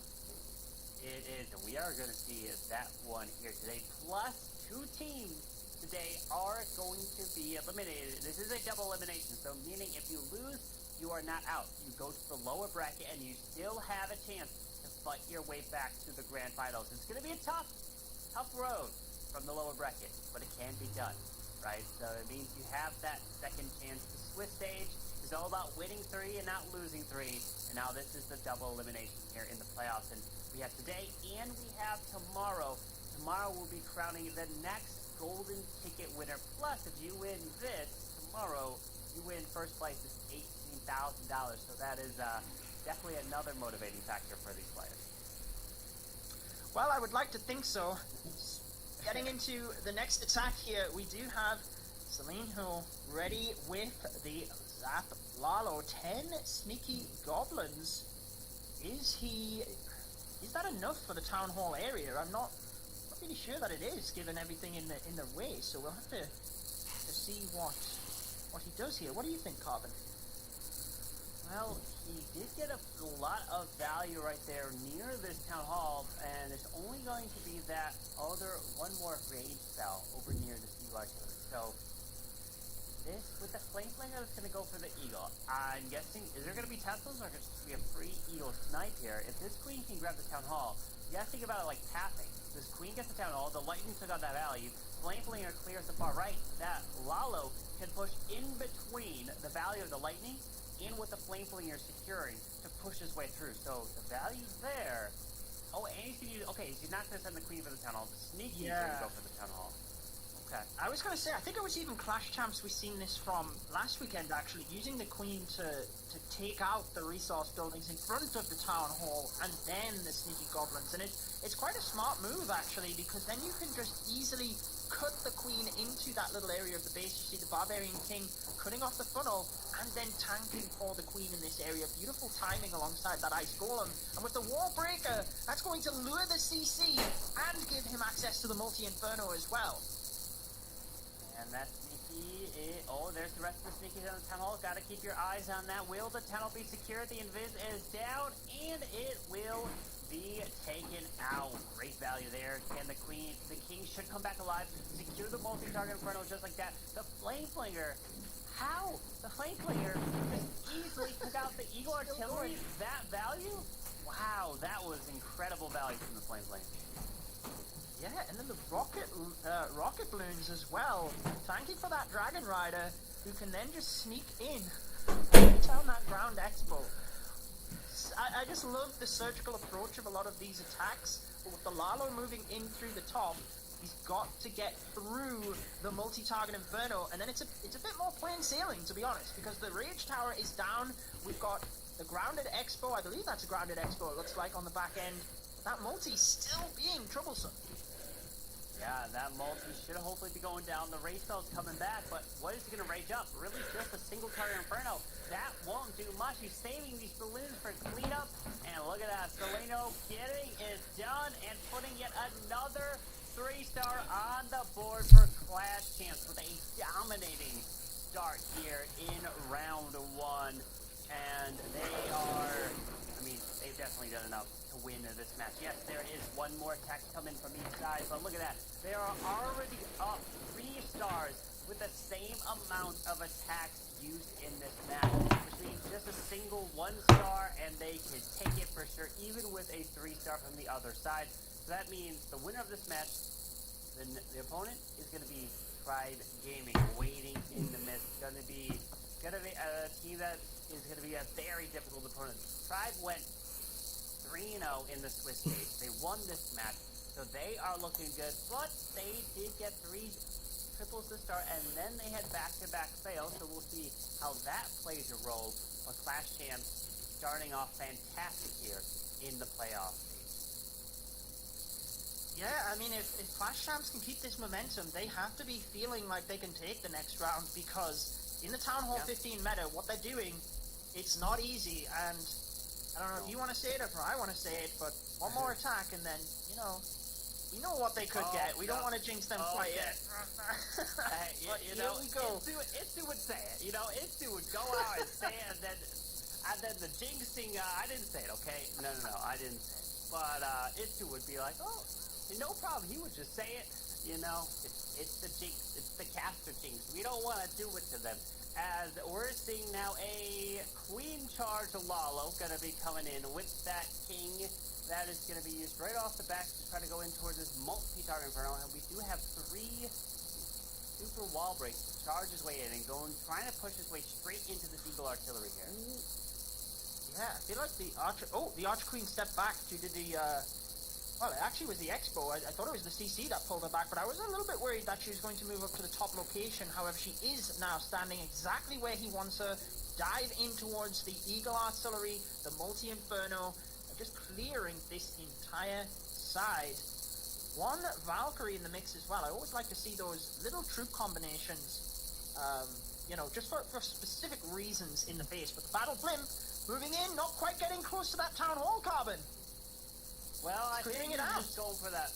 I think he's going for that multi with the Rushers. I mean, there is definitely, with Air Expos there, grabbing the splat. Look, wait. Remember, because of the defensive rage there, you don't want a multi standing, right? So now he can push his way with that Lalo towards this Town Hall. But that Monolith is going to be doing so much damage. His Queen ability being forced, taking out some sweepers, but he just lost his RC to the enemy RC. Oh no. Having to freeze the Monolith, the Archer Queen struggling over that side and really has to clear out the scatter shot if he has any chance of getting the 3, but obviously right now having to focus in on the Town Hall as well, because the Warden ability is gone. He's got no spells left. The defensive rage goes off. Oh my goodness, those balloons getting pushed back with the sweeper, and it's just not going to happen for him. What? It's gonna be a 1-star. Oh, the Queen, she's not gonna be able to make her way all the way back to that Town Hall because we have Expos. We have the scatter shot taking the Queen out here, and she's about to go down, and it is just not UG Esports' match here. Yes, they're going to get pushed to the lower bracket, but this is going to be definitely a huge momentum killer coming into this playoff bracket. It's all about the momentum, and we've talked about it many times in previous broadcasts, where a team that has been doing super good and just been 3 stars just keep that rolling. This right here, putting up 10 stars is definitely going to hurt. They're going to have to put this out of their mind and start to think about the next match. And they can't lose another match if they want to have a chance at getting that golden ticket. Absolutely not. And I think it's going to be really interesting because they're playing X-Team later on today. And if I'm not mistaken, they beat X-Team last weekend. But it feels like the tides have turned, and X-Team, although they lost that match against Tribe Gaming, you'd have to say they put up a little bit more of a fight in terms of their performance. So it's going to be really difficult. They have the confidence that they did beat them last week, but it feels like momentum just not in their favor right now. Yeah, it's gonna be curious. I'm going to actually wonder. I wonder if they are taking on next team, or if the team from the upper bracket gets split to the other side of lower bracket. Yeah, I don't know. So we'll have to take a look at the bracket. So it might be either one of those. So we'll have to keep our eye on, because sometimes the playoff bracket, sometimes it gets split. You go to the other side of the lower bracket as well. So that might be a situation as well. But here it is, Judo. We've got P. Castro. Not a Scaly Donut. I've seen him come up with Scaly Donuts many times, as he's taken 2 poison spells in the mix, and we do have on the defensive side. We have a defensive race and an invisibility spell next to that Town Hall, as this queen is down to the bottom, and no healers, so no queen charge on this. Just wants to get a ton of value with his heroes here, and the log launcher used right off the bat. Yeah, has a second ice golem, which he's going to use across that right-hand side to freeze and help the Archer Queen through that grounded expo. P. Castro being Clash Champs top hitter last week, and what an attack to try and finish off for them. The log launcher is actually going to get the Eagle Artillery en route here by the looks of it, or at least the ice golem should finish it off. So this is looking very good at the moment. It's just splitting out the bottom area of the base.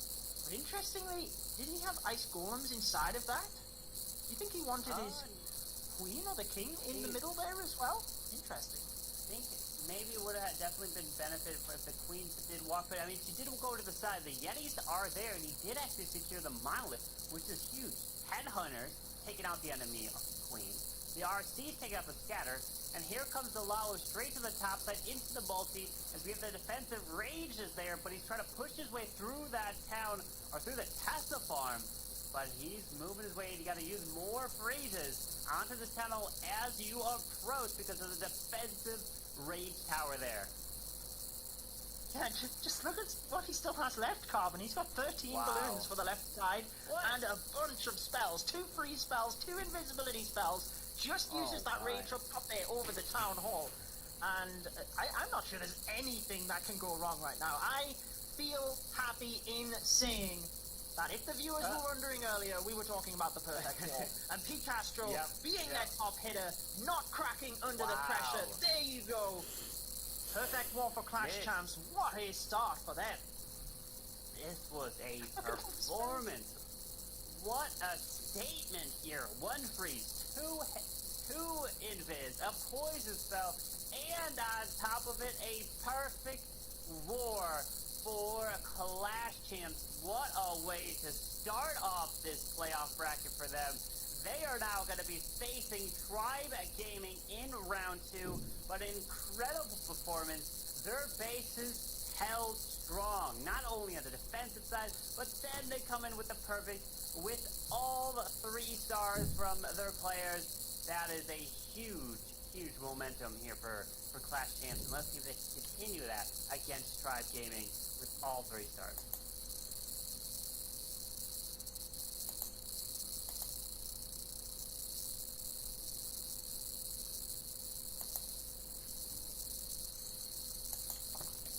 Да. Сейчас от моих сокланов глупо делать такого уровня атаки. Да я не буду. Но просто скажите, разве может тот, кто атакует на данном уровне, так хорошо?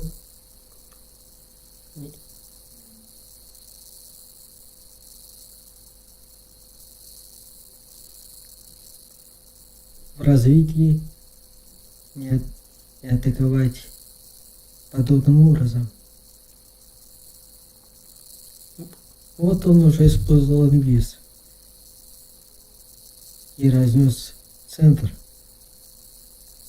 как и те, которые атаковали на отборочных. Он уже знает, как атаковать десантом с инвизом, а значит,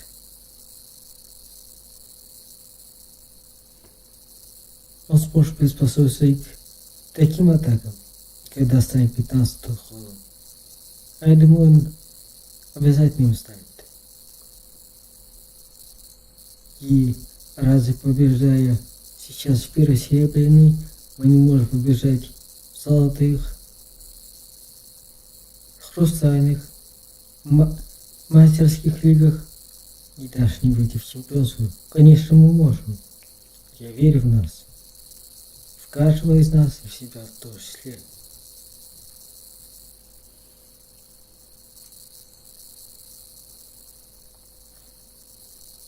Этот игрок был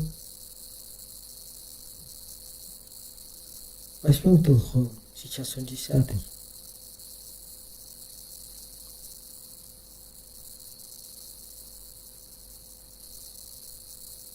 А развиваясь, он станет 11-м. Возможно, это будет уже этим летом. А осенью или зимой он станет и 12-м.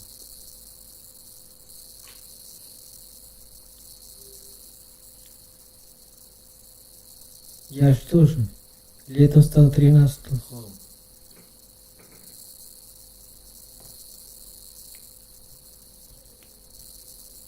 А в следующем году уже буду 14. Да, там ведут 16-й и путь в такие отборочные длинницы. Но зато я стану игроком более опытным. Да и каждый из нас тоже будет игроком более опытным, когда тоже станет 16-м холм.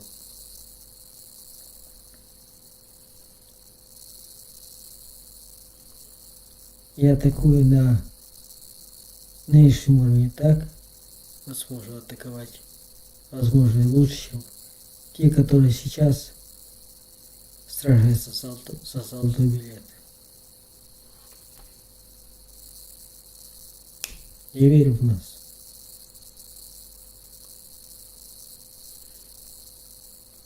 И даже если в нашем классе будет очень большая чистка, мы станем кланом покруче, а значит сможем подыскать уже игроков тоже покруче. И путь туда может ускориться.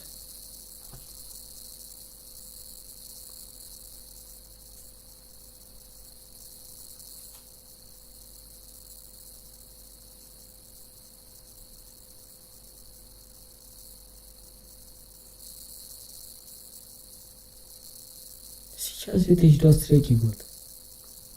В 24-м я стану 14-м холм. А те, кто сейчас на КВ, могут стать 13-м. Может, тоже 14-м. В самом конце. Может, и нет. Может, и раньше.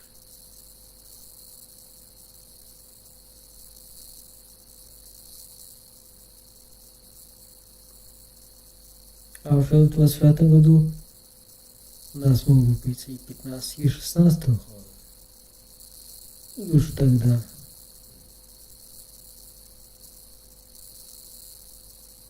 мы поборемся. А пока будем набираться опыта.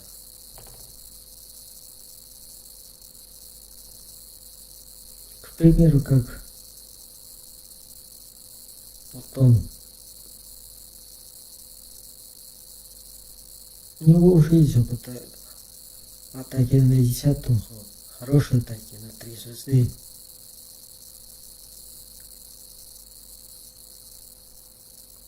Да, там для победы не обязательно, чтобы все брали 3 звезды.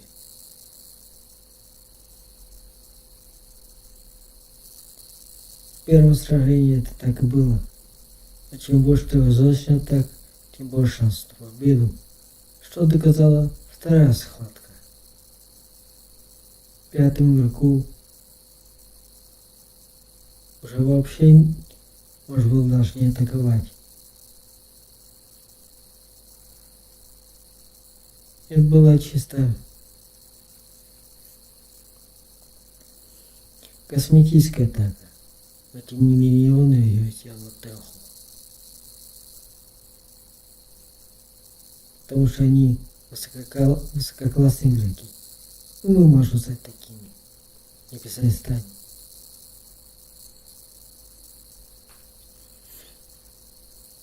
Сейчас он заходит на трехи, на 10 уходит.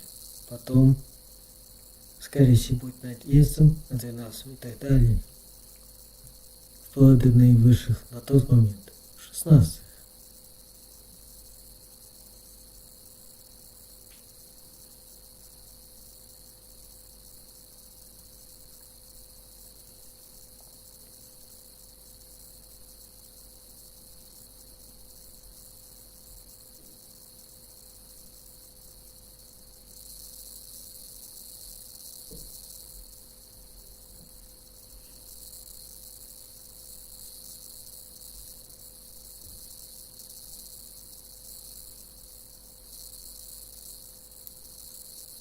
Тут важна не только кассинг, так и хорошая оборона.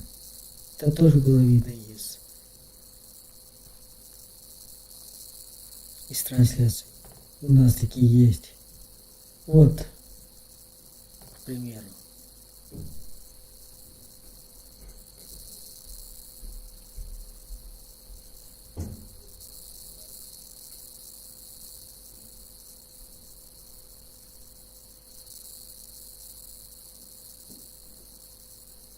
Да, там очень сложно сочиненные миксы.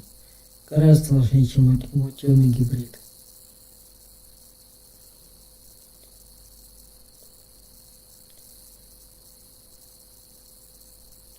Такие миксы обычно используют в легендарной лиге. И вот почему. В легендарной лиге нельзя пропустить базу. Какую дальше, то и такую.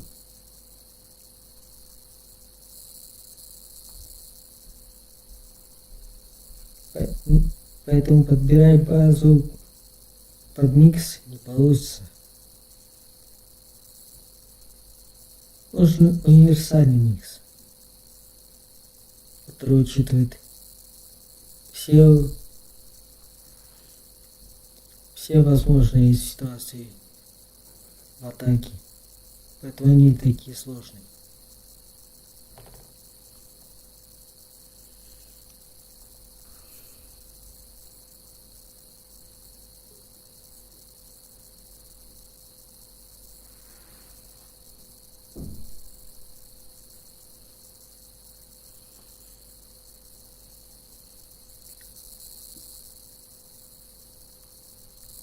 Мой микс хорош на моем уровне.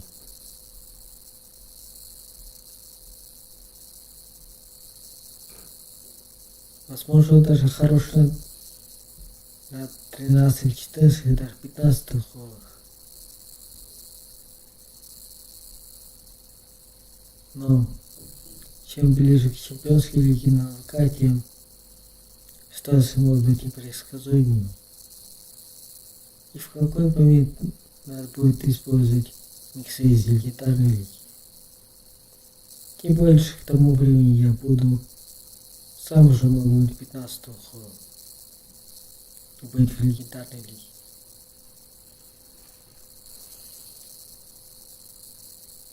Да, теоретически можно зайти в легендарную и не будучи 15-м. Но это намного сложнее. Я уже пробовал, когда на 11-м был. Не получилось. Когда на 12-м запою героев еще раз попытаюсь.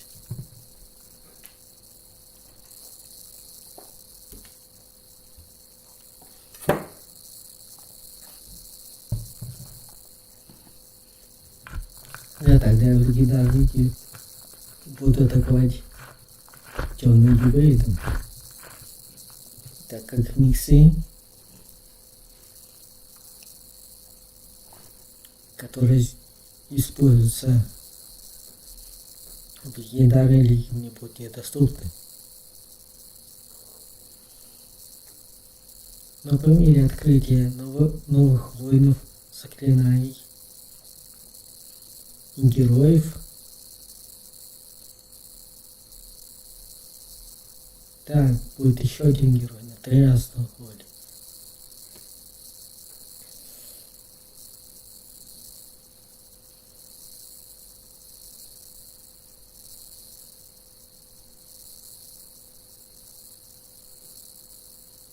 Это будет королевская чемпионка.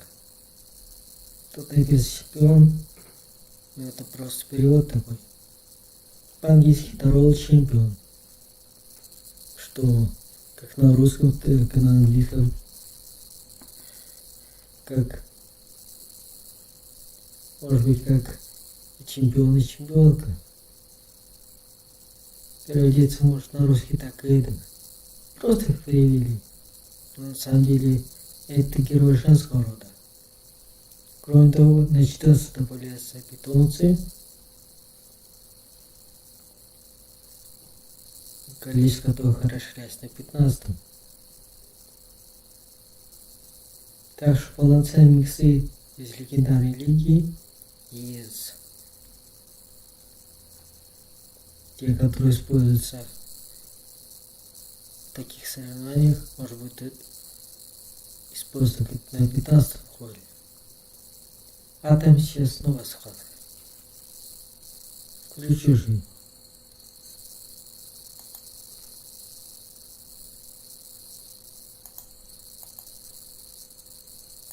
Not go into the spring trap, and that is the strength. The queen charged her way. She got both bomb towers, right?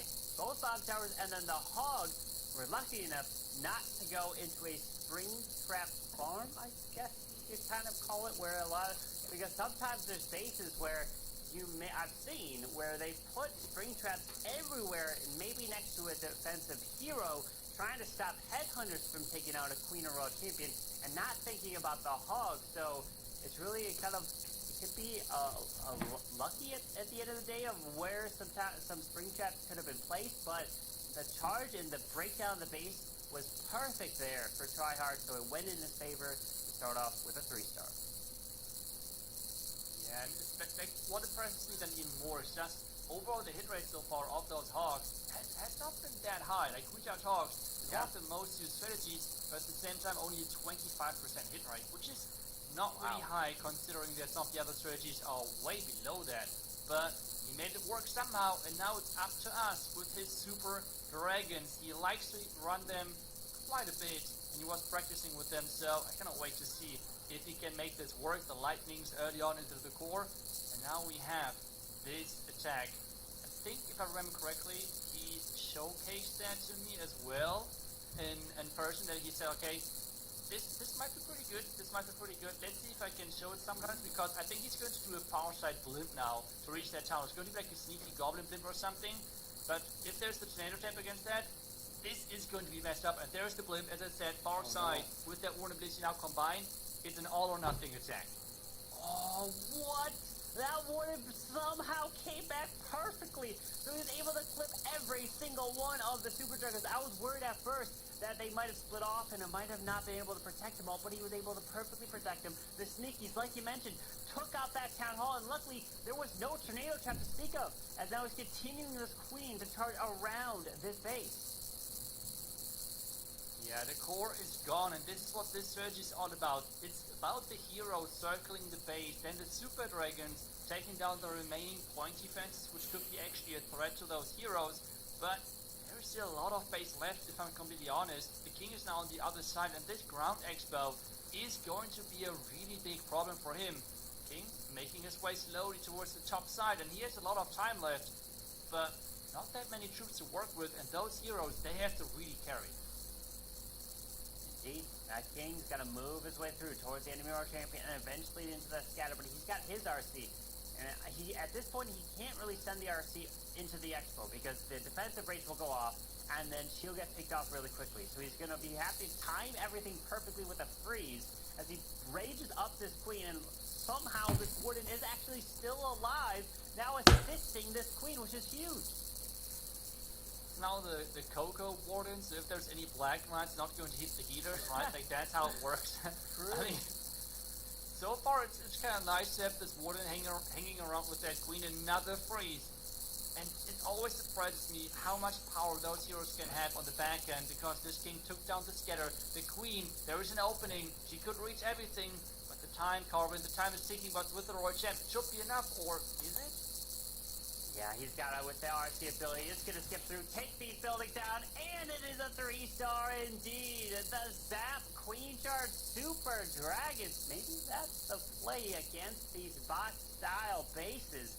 Like he had broke the base down of using, wait, wasn't it also a recall? I think it was a Queen Charge recall too in the mix as well. You don't really need to use super or spells for the Super Dragon portion. The Super Dragons are meant to just get into the core, clear that, and then it's your hero's responsibility to move around the base. So I am definitely guessing we're going to see more of that. That seems really strong.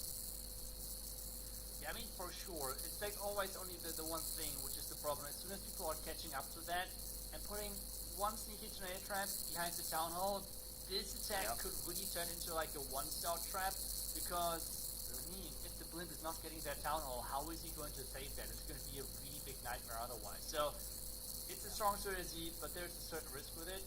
I feel like he has not showed that strategy just yet, but that's always as well cool for those players who come up with approaches other base builders have not really prepared on.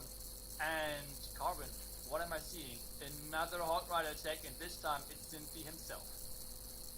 Hold on, Flame Flinger. Oh, I was gonna be worried if that Flame Flinger was in range, but yes, indeed, it is the Hogs. We do find a Tesla. There might be more near this monolith, and the base looks symmetrical, so I'm assuming there's gonna be more Tesla on the other side where the Wizard Tower is, as it is gonna be a Scaly Donut looking to remove the scatters.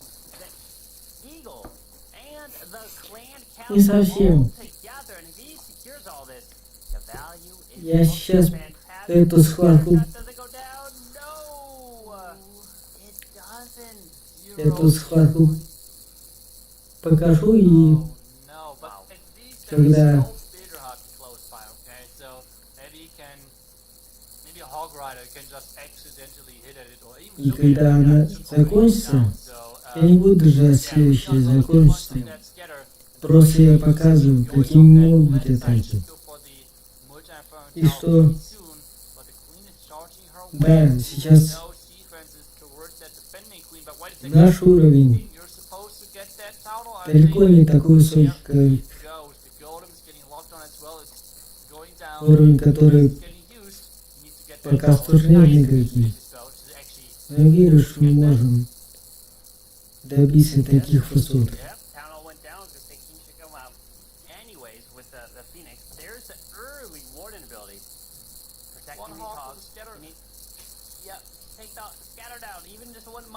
There's a few hogs for the scatters. He continues his way through the monolith, through the defensive king, and towards the backside multi.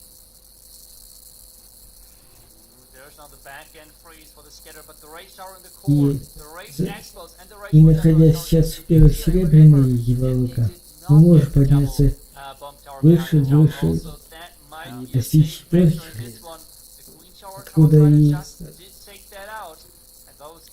набирать игроки кланы для участия в чемпионате.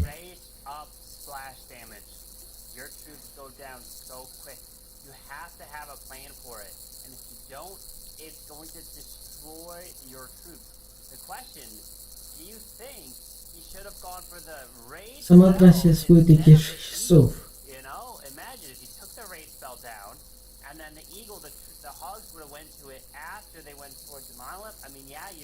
Take the Eagle artillery shots, but it's that defensive rate. You need to have a plan for it, and if you don't, then your troops are going to get picked off super quick. The Royal Champion went down, and the rage got multi. It was just way too much for his Hog Riders. Пока на такие большие трассы я не готов. Но если можно посмотреть хорошие атаки, профессиональных уже игроков. То, к чему стоит стремиться. Почему бы и нет?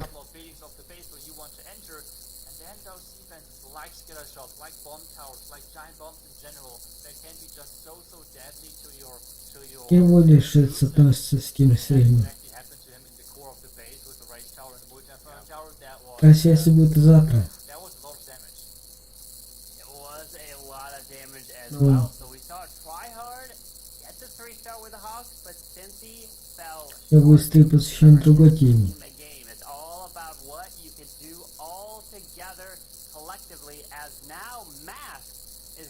Атака для всех желающих выписать. Я оставлю завтра ссылку в описании.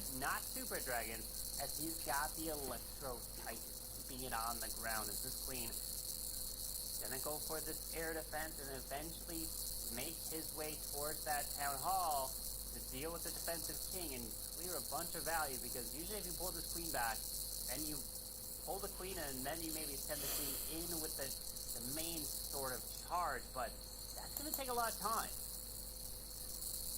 Ooh, he's turning that storage invisible. Oh, wait a second.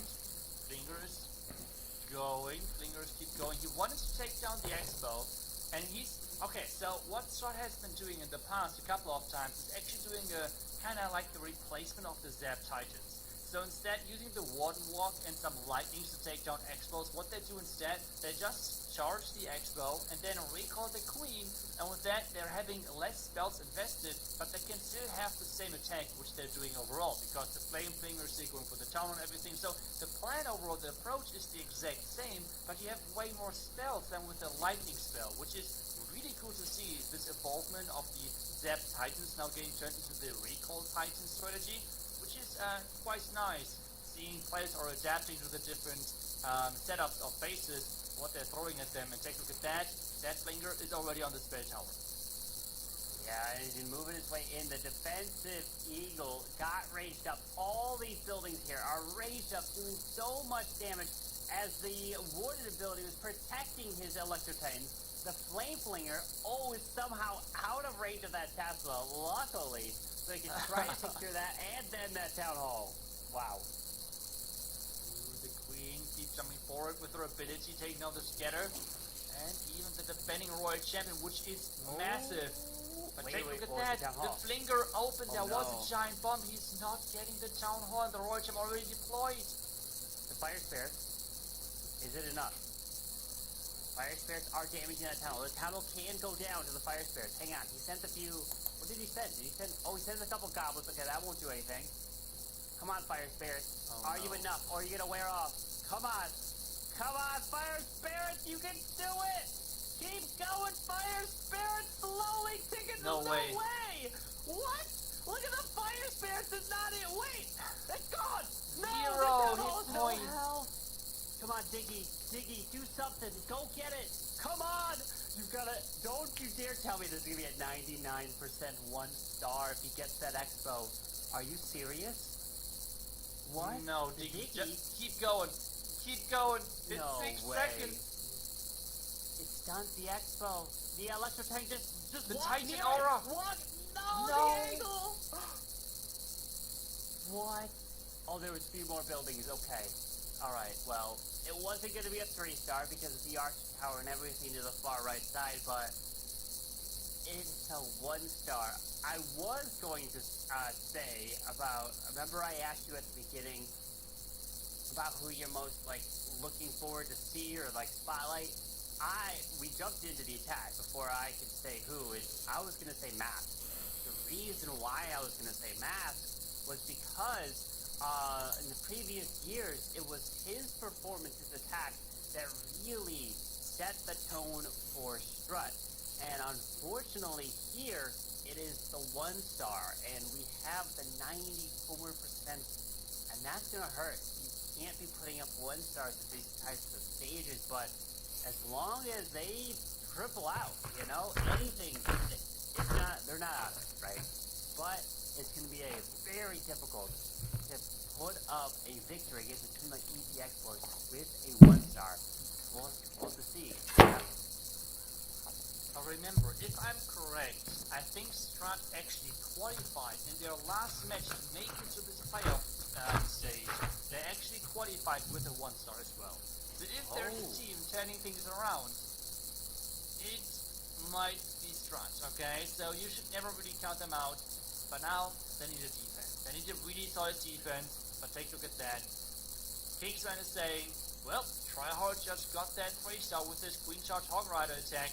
He got the double bomb towers behind the town hall. We should just repeat history and get that same approach again. So let's see if we can make that work. Well, hogs, and then hogs again. That's what EC Exports are bringing. They're thinking that hog riders are going to be the play. They've been practicing them, and they want to bring them at Town Hall 15 here. As that queen is continuing this charge, the Eagle Artillery doing a lot of work to the screen, but that Flame Flinger, look at that, it's still going. It's going to eventually make its way towards that multi-tower Inferno. The Rage is down, and the queen should be able to secure the Town Hall no problem. Yeah, the town is going to go down for sure, which should guarantee the 2nd star pretty much safely.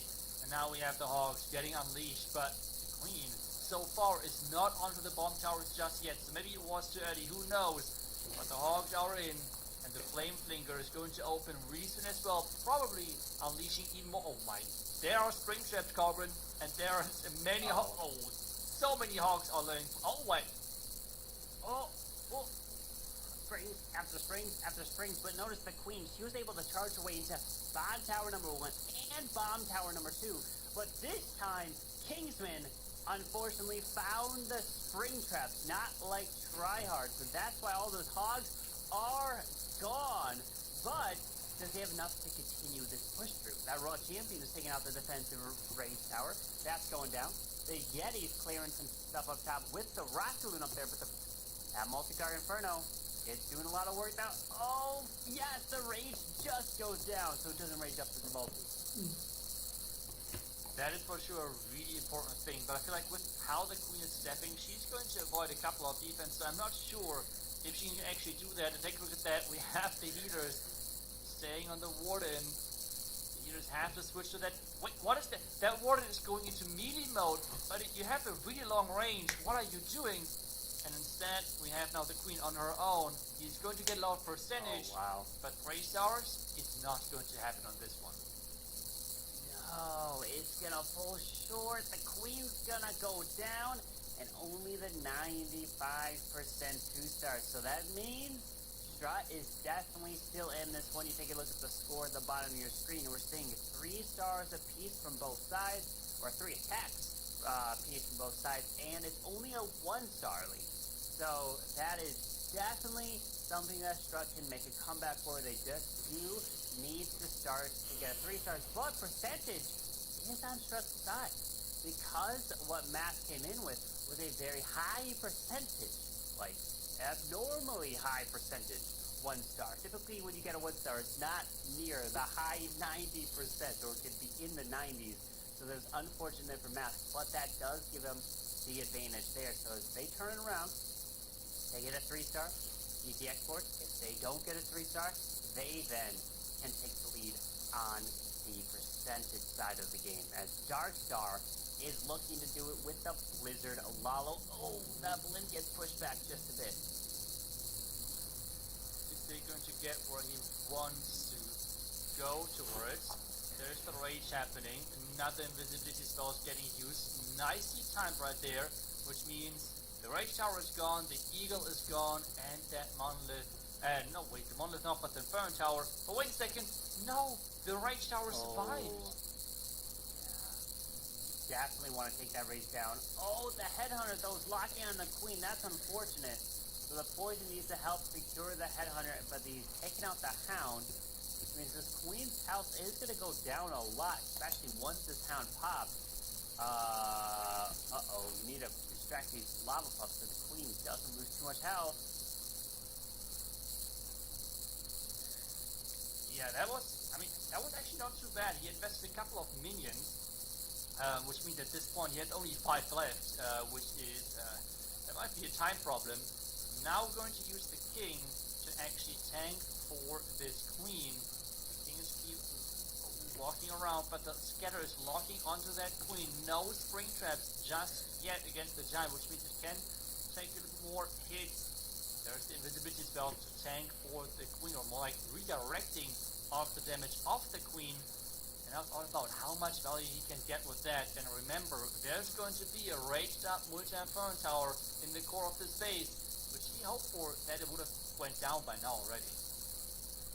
But not only a rage up Air Expo, rage up Monolith, rage up Grand Warden, like that stuff is going to be devastating as he makes his way push into the town hall with the Lalo now at this point.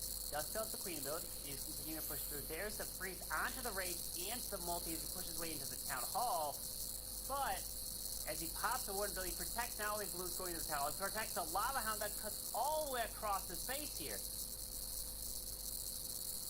I'm just not sure. I feel like, those heroes, they have their abilities, right? Like the queen has her abilities still left, but I'm not sure if she's getting the value he was hoping for. And remember, time, we have talked about it. Time is taking 34 seconds, and the entire core is left alive. And those Tesla even popping up as well, making this rage tower even stronger. And that really hurt, that this rage tower did not go down early on. And this is going to be another defense for ET Exports. And, well, Strut, they need these stars if they want to come back to this one, or they just have to, I don't know, keep hoping for defenses. Yeah, unfortunate there. Dark Star is going to fall short. It's only going to be a 90% 2-star here, but it is going to keep their percentage towards the higher end. It's going to come down to the next set of tactics for ET Exports. What can they do? The pressure will be on. Get high enough percentage, 3-star, that'll be giving another huge lead for them going into the final set of attacks. Because you win this match, you advance here in the playoff bracket. You lose, you go down to the low. It's going to be a very tough road to push through, because the next match after this one is going to be Navi taking on Chazmac EA, and that is going to be an amazing match. All these matches are going to be fantastic, but I mean, if you lose this match, you're going to have to take on the team that loses that one. It doesn't matter who it is, it's going to be a difficult one as well. So you are really focused on this to try to win, to advance to round 2 and stay up in that winner's bracket. Yeah, this door break, like this lower tree, I should more say, like the bracket tree is really insanely stacked with top teams, and you don't really want to have like your second life already gone after the first couple of attacks. So with that being said, we have one of those Zap Lalo attacks with the Blim making its way towards the town hall with sneaky goblins in there, but the Inferno Tower is gone. But take a look at that, we have centralized scatter shots, which we don't see that often. We have them getting switched around on this one with the multi-inferno tower, so scatters in the core, instead now then the multi-inferno towers further on the outside. But he already took down the first one with this warden setup, and the town hall is down by now as well. Yeah, this attack I remember seeing from Navi quite a bit. They were really liking to run this with the lightning, early warden with balloons, and then taking out the town hall. It worked really well. We'll see if Amawala can continue this push with the king and queen and the Luster type in towards that monolith, and maybe even securing the eagle and that multi as he pushes his way all the way through, even with the Royal Champion investment here. Yeah, really heavy on those heroes, but look at that, with the tunnel down, he doesn't have to worry about too much to push through that. The queen is getting funneled into the core, which means she could possibly reach the eagle, the multi-inferno tower, the sweeper, the defending Royal Champion. This is looking incredible. This plan looking amazing, and even another wall break to get that next multi-inferno tower. Like, where's this base at this point? There's the freeze invested, and he still has the Lalo to push through it. And what does he have to approach? He has to approach 2 ground expos. I don't think they're going to be the biggest threat against Lalo, and this queen just keep going. What a value from his heroes. Look at another invis is down, and his balloons. Their biggest threat now is that scatter shot, as this queen finally is going to go down. And that king is tanking on the backside like, I'm allowing what an attack here. And this is so strong. That early Warden ability with the taking out that multi, that blend for the Town Hall, the lightning spell as well, using the final phrase under the scatter shot. This was crazy, incredible. Navi was doing this, and other teams are taking note of the strength of it. They were practicing it, and Amuallen getting it done, and 3 stars smash, which now puts them 2 stars in the lead, and that is a really good lead going into the final attack. So Strut must triple, but that means ET exports all Arium, I believe, will be the final attacker. All he'll have to do is get a 2-star, and they will advance. Yeah, ET exports in a really good position. Strut on the other side, not in the best one at all. Unfortunately, they really need to 3-star and hope for a miracle, which is not happening that often, but at least get a 3-star for just building up the momentum for the lower bracket, because remember, all of those teams that have a second chance of making their lower bracket run, making the miracle happening, making the dream story possible, as X Team did last weekend. We can see the celebration again. He knows it's looking good for them in this match, and that attack was just beautiful.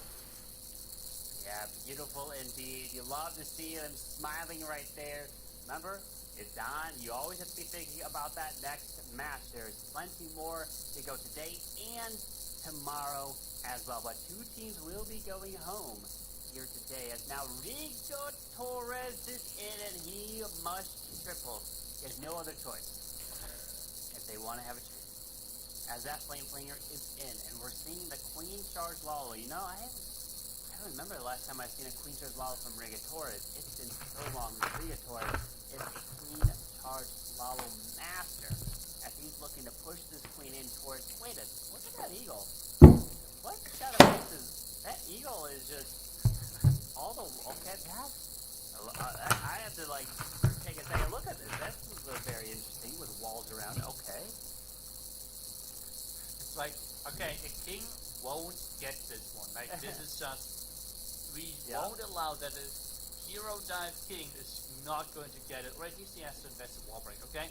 But this was it was really important for them. It was like the personal thing to protect that eagle with the wall ring. But we have now the king moving in on the right side, while we have the queen charging into that monolith. There is a lot of damage. There is a lot of damage.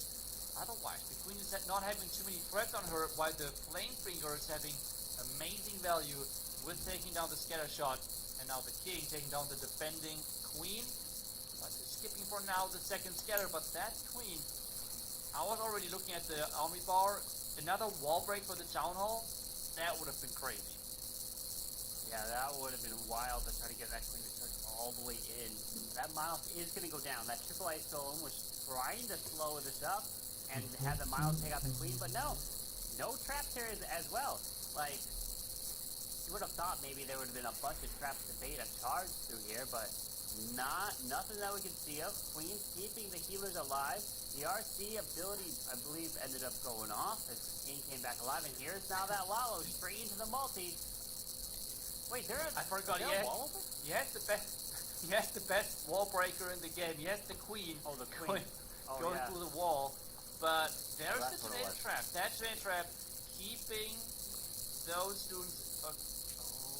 The town hall is going to take all of them out with the explosion and the poison. This could have been now. This could be now a defense after such an incredible start. This is not good anymore. Maybe the warden can clutch this. The warden needs to clutch this. Wait, he can't even pull the healers. Like, if he had like 2 archers to pull the healers to the left so that they could take the multi, he doesn't have that ability. It's a defensive king. The best air defense in the game, you know? You just get stalled up on him. 13 seconds. He needs to one-shot this bomb tower. He doesn't. And now the minion's going to help try to take it down, but he's not going to have enough time to use that also full health multi-target Inferno. And Strut is only going to put up, unfortunately, 10 stars into this match, which means that all at ETX Exports need to get is a single star, and they will advance. Yeah, that was... I I don't know. Let's hope that Strut can turn it around in the lower bracket now. But ET Export, that looked like a really one-sided match in the end. On paper, in the first place, I thought this would be a super close match between some incredible teams. ET Export's really good preparation on defense. Yeah. Amazing attacks as always. Have found a quick counter to the base setup of Strut with the bomb tower behind the town hall to defend those super archer blimps and stuff like that. But instead, they're now just using the Queen Charge Hog Ride and had great success with that in combination with an incredible attack from Aldi All-In. But they have one more attack to go, and maybe they can just boost their momentum even higher with getting yet another 3-star.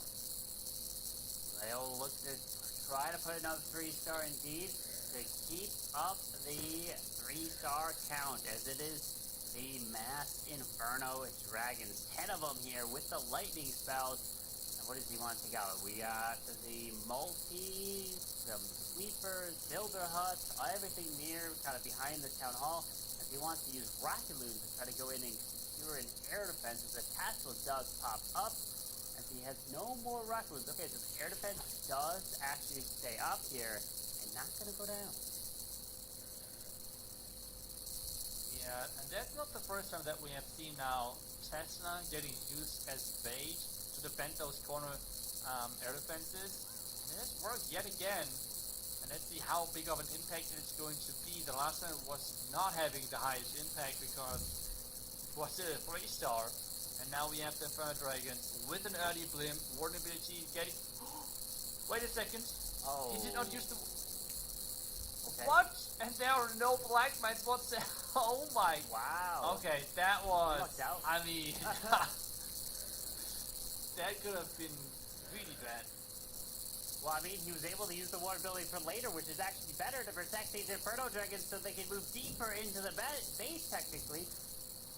As he moves around with that Queen, she's going to make her way into the model, freezing up the multi, so the Inferno Dragon helps secure that, and he's going to try to secure the Eagle. If the Queen will walk there, he might have to send the RC into it, but the defensive rage is going off, and it's going to be a big problem as the Eagle under rage is going to hit those Inferno Dragons and do a lot of work.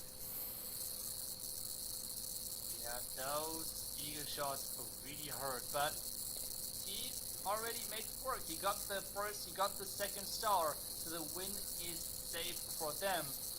But can he push even further? There is the rage for the Royal Champion to push her in. To wait, she's trying to avoid that rage, and that Queen is having to somehow face the defending clan caster on her own. But I think he got everything in the end he wanted to regarding just securing the match win. I mean, all he needed was the 1-star, but it's beautiful. Look at what's on the screen here in terms of the scoreboard. Strut put up 10 stars, but look under that, the percentage, 96%. Like, how that? Like, when you put up 96%, you're putting up 13, almost 14 stars, right? 96% only have 10 stars? That's got, like, it must feel like there's got to be a glitch with the stats, but no. That's how close many of these extra stars were. Yes, there was a 1-star, which did bring that triple count down, but it was only the one 1-star. The rest of them got very high percentage. Even Matt 1-star got a very high percentage. That's why they won the game on percentage. That's not what matters. You have to win on stars, and that's what ET Exports has done, and they will be advancing to round 2 here in the playoff bracket. Yeah, it's crazy how stars always somewhat look one-sided or even close, like in the first match we had, but the percentage is always telling like a completely different story than, because, I mean, Strut had the lead in the first.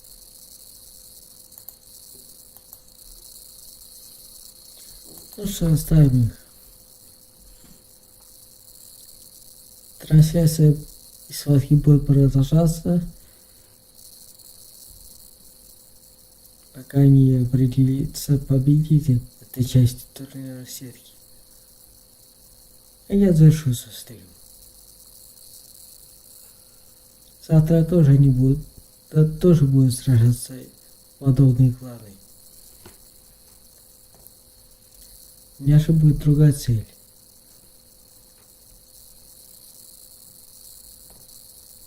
эти 3 события.